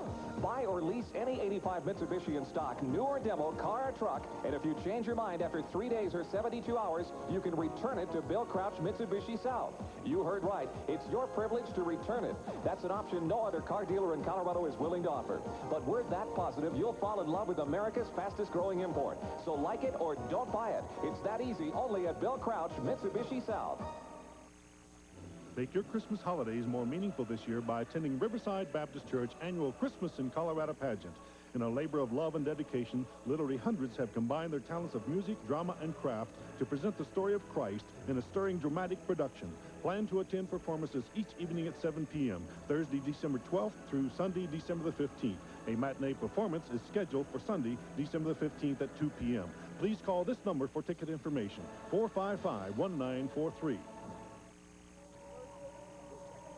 Cherry Creek about to attempt an onside kick. Mike McGill is the kicker, and you see all the red jerseys amassed over here on the near side of the field.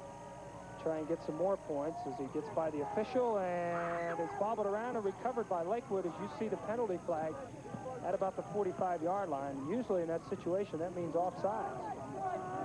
You know, Steve, I think the thing that's an interesting fact is that there's probably about better than 50% ratio of success on the onside kick, and I know ourselves we employed it a great deal, especially say after a touchdown or an extra point, we get a major penalty because we felt that we were willing to give up 15 or so yards in order to get the ball back. Well, they'll get another shot at it. They move it back 5 to the offsides. Hey, if you get a good bounce on that thing and really get it high in the air, it's anybody's ball. And AstroTurf is perfect for it, especially in this weather, because the ground, that turf really hardens up. Well, they'll try changing things around a bit. They're going to kick it from the other side, trying to throw Lakewood off a bit, I think. See if the official can get out of the way this time. McGill almost put a foot on the official as well as the ball with the last attempt. Here we go. It squibs, and it isn't going to go anywhere near 10 yards. And so the Lakewood Tigers will have it once again, and we see the rest of the 30-man roster coming onto the field for Lakewood. And we'll try and get some numbers for you if we can.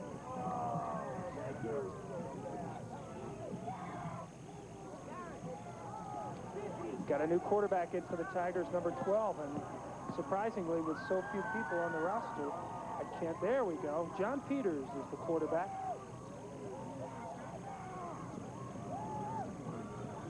He's a sophomore, one of the few sophomores that George Squires called up to give some of the younger players a little bit of time. And he goes straight dive play. He'll get him 1 or 2 yards as the clock continues to tick away. 3:45 to go in the ball game. I think we've got Darren Reed, number 10, out there at quarterback for Lakewood. He's just a sophomore, but he's seen some action. He's been playing number 2 quarterback behind Elliott throughout the season and had a big hand in the Tigers' win over Evergreen. Peters in the backfield along with Bob Ito, and Peters on the carry, but the yellow flags are everywhere. Well, I'm sure both coaches at this point are thinking about next year and the carryover that they can possibly acquire here by letting the younger kids play and taking it into next season. Well, you talk about the carryover for Lakewood. I was talking with the... Got a dead ball, false start, offense, still second. Talking with the coaching staff at Lakewood, trying to find out if there were any advantages at all to having the small amount of people that they do have on their team. And the one point they brought up is, hey, everybody's gotten a chance to play in every game, be it playoffs or regular season, no matter what. Everybody has seen action, so that's the kind of thing you'll see coming back on the Lakewood club next year. And I mentioned it earlier, there's a carryover. When you have a successful season, I can bet you 10 to 1 that there's not going to be as few people as 27 coming out for the Lakewood team next year. They're going to see success, and they're going to want to be a part of it. Bob Ito was the running back, number 21. Junior who got the carry. He got about a yard, so it's 2 yards, so it's 3rd and 13. Add to that, Marcia, the coaches say it makes them tougher because they know there's nobody on the sideline to replace them. Third down, the quarterback will keep it, and he'll struggle around the left side, and John Peters is way short of a first down, and yet another penalty flag stops the clock again with 2:26 to go in the game. I want to congratulate all the fans who've stuck it out here at CU's Folsom Field for this 4A state championship football game.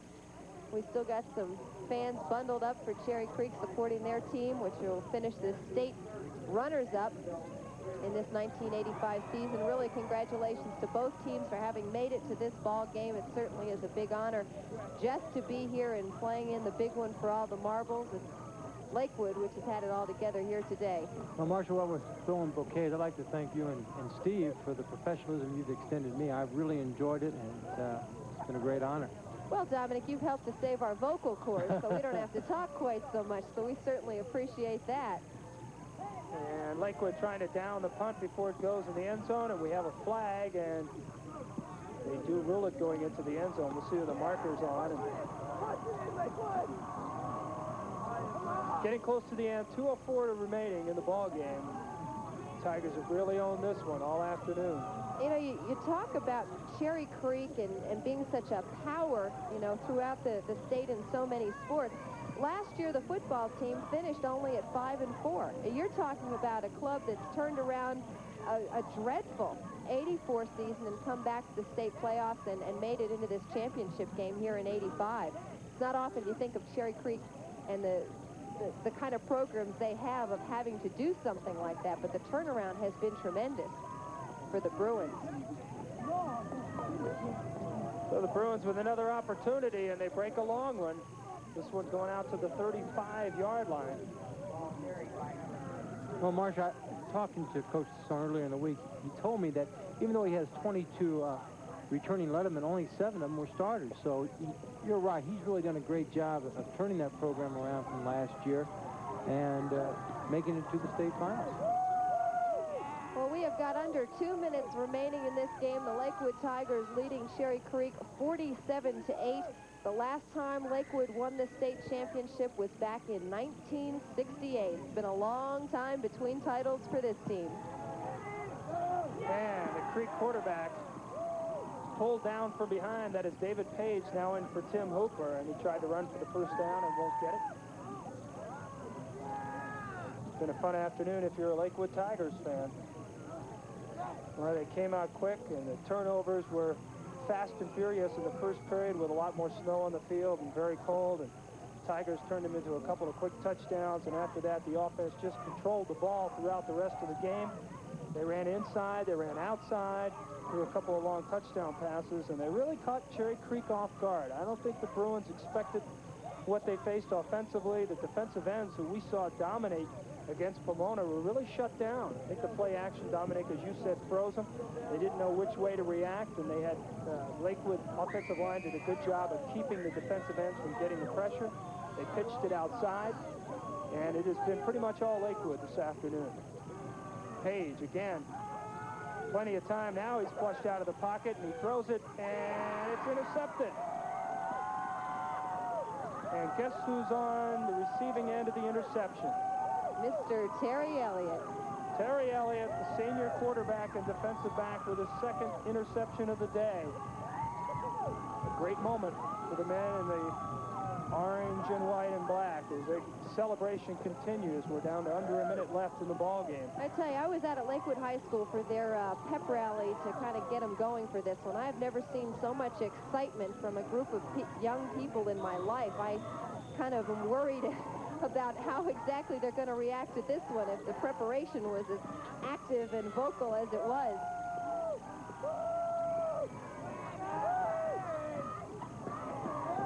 So 40 seconds to go. The clock continues to tick away, and the Tigers are just going to run this thing out. Somebody mentioned to me before the game that Ray Ball, of course, who's the head of the Colorado High School Activities Association, began his career as a head coach at Lakewood. In fact, I think it was Ray that told me that. I know he is here today watching the game, so it has to be a fun afternoon for him. I tell you who's got to be proud, Marcia, is Vince Greco, principal at Lakewood, coming from Pomona now and being the new principal. Don't give Vince too much credit, the athletic director of Pomona. He has a feeling that he brought the success with him from Pomona to Lakewood, so let's not go overboard here. And we'll let the fans count off the final seconds. And they storm onto the field. That is it. The Lakewood Tigers, you see George Squires getting the ride, the new Class 4A state champions in Colorado. And the way they came into this one, you can be certain there's no one more excited around the state tonight. Undermanned, and no one gave them the chance to come in here and do much against the Bruins powerhouse, an offense that had racked up a lot of points. Cherry Creek defense that had shut people down, but Lakewood did the right things. And what credit has to be given to these Lakewood Tigers, 25, 26, 27 players most of the year long.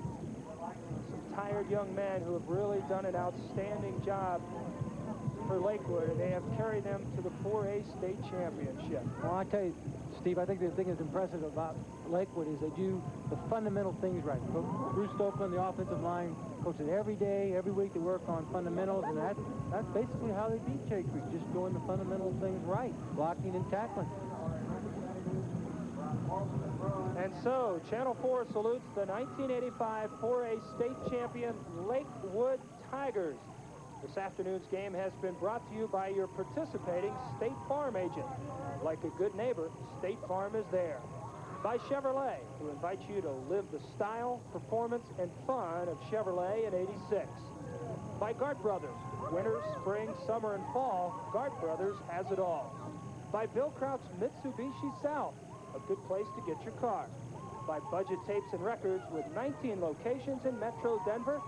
And by Cherry Creek Dodge. For your next car, truck, or van, see us in Aurora today.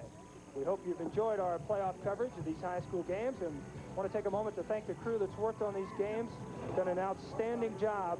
Take a look at some of the names of the folks who have brought you the beautiful pictures.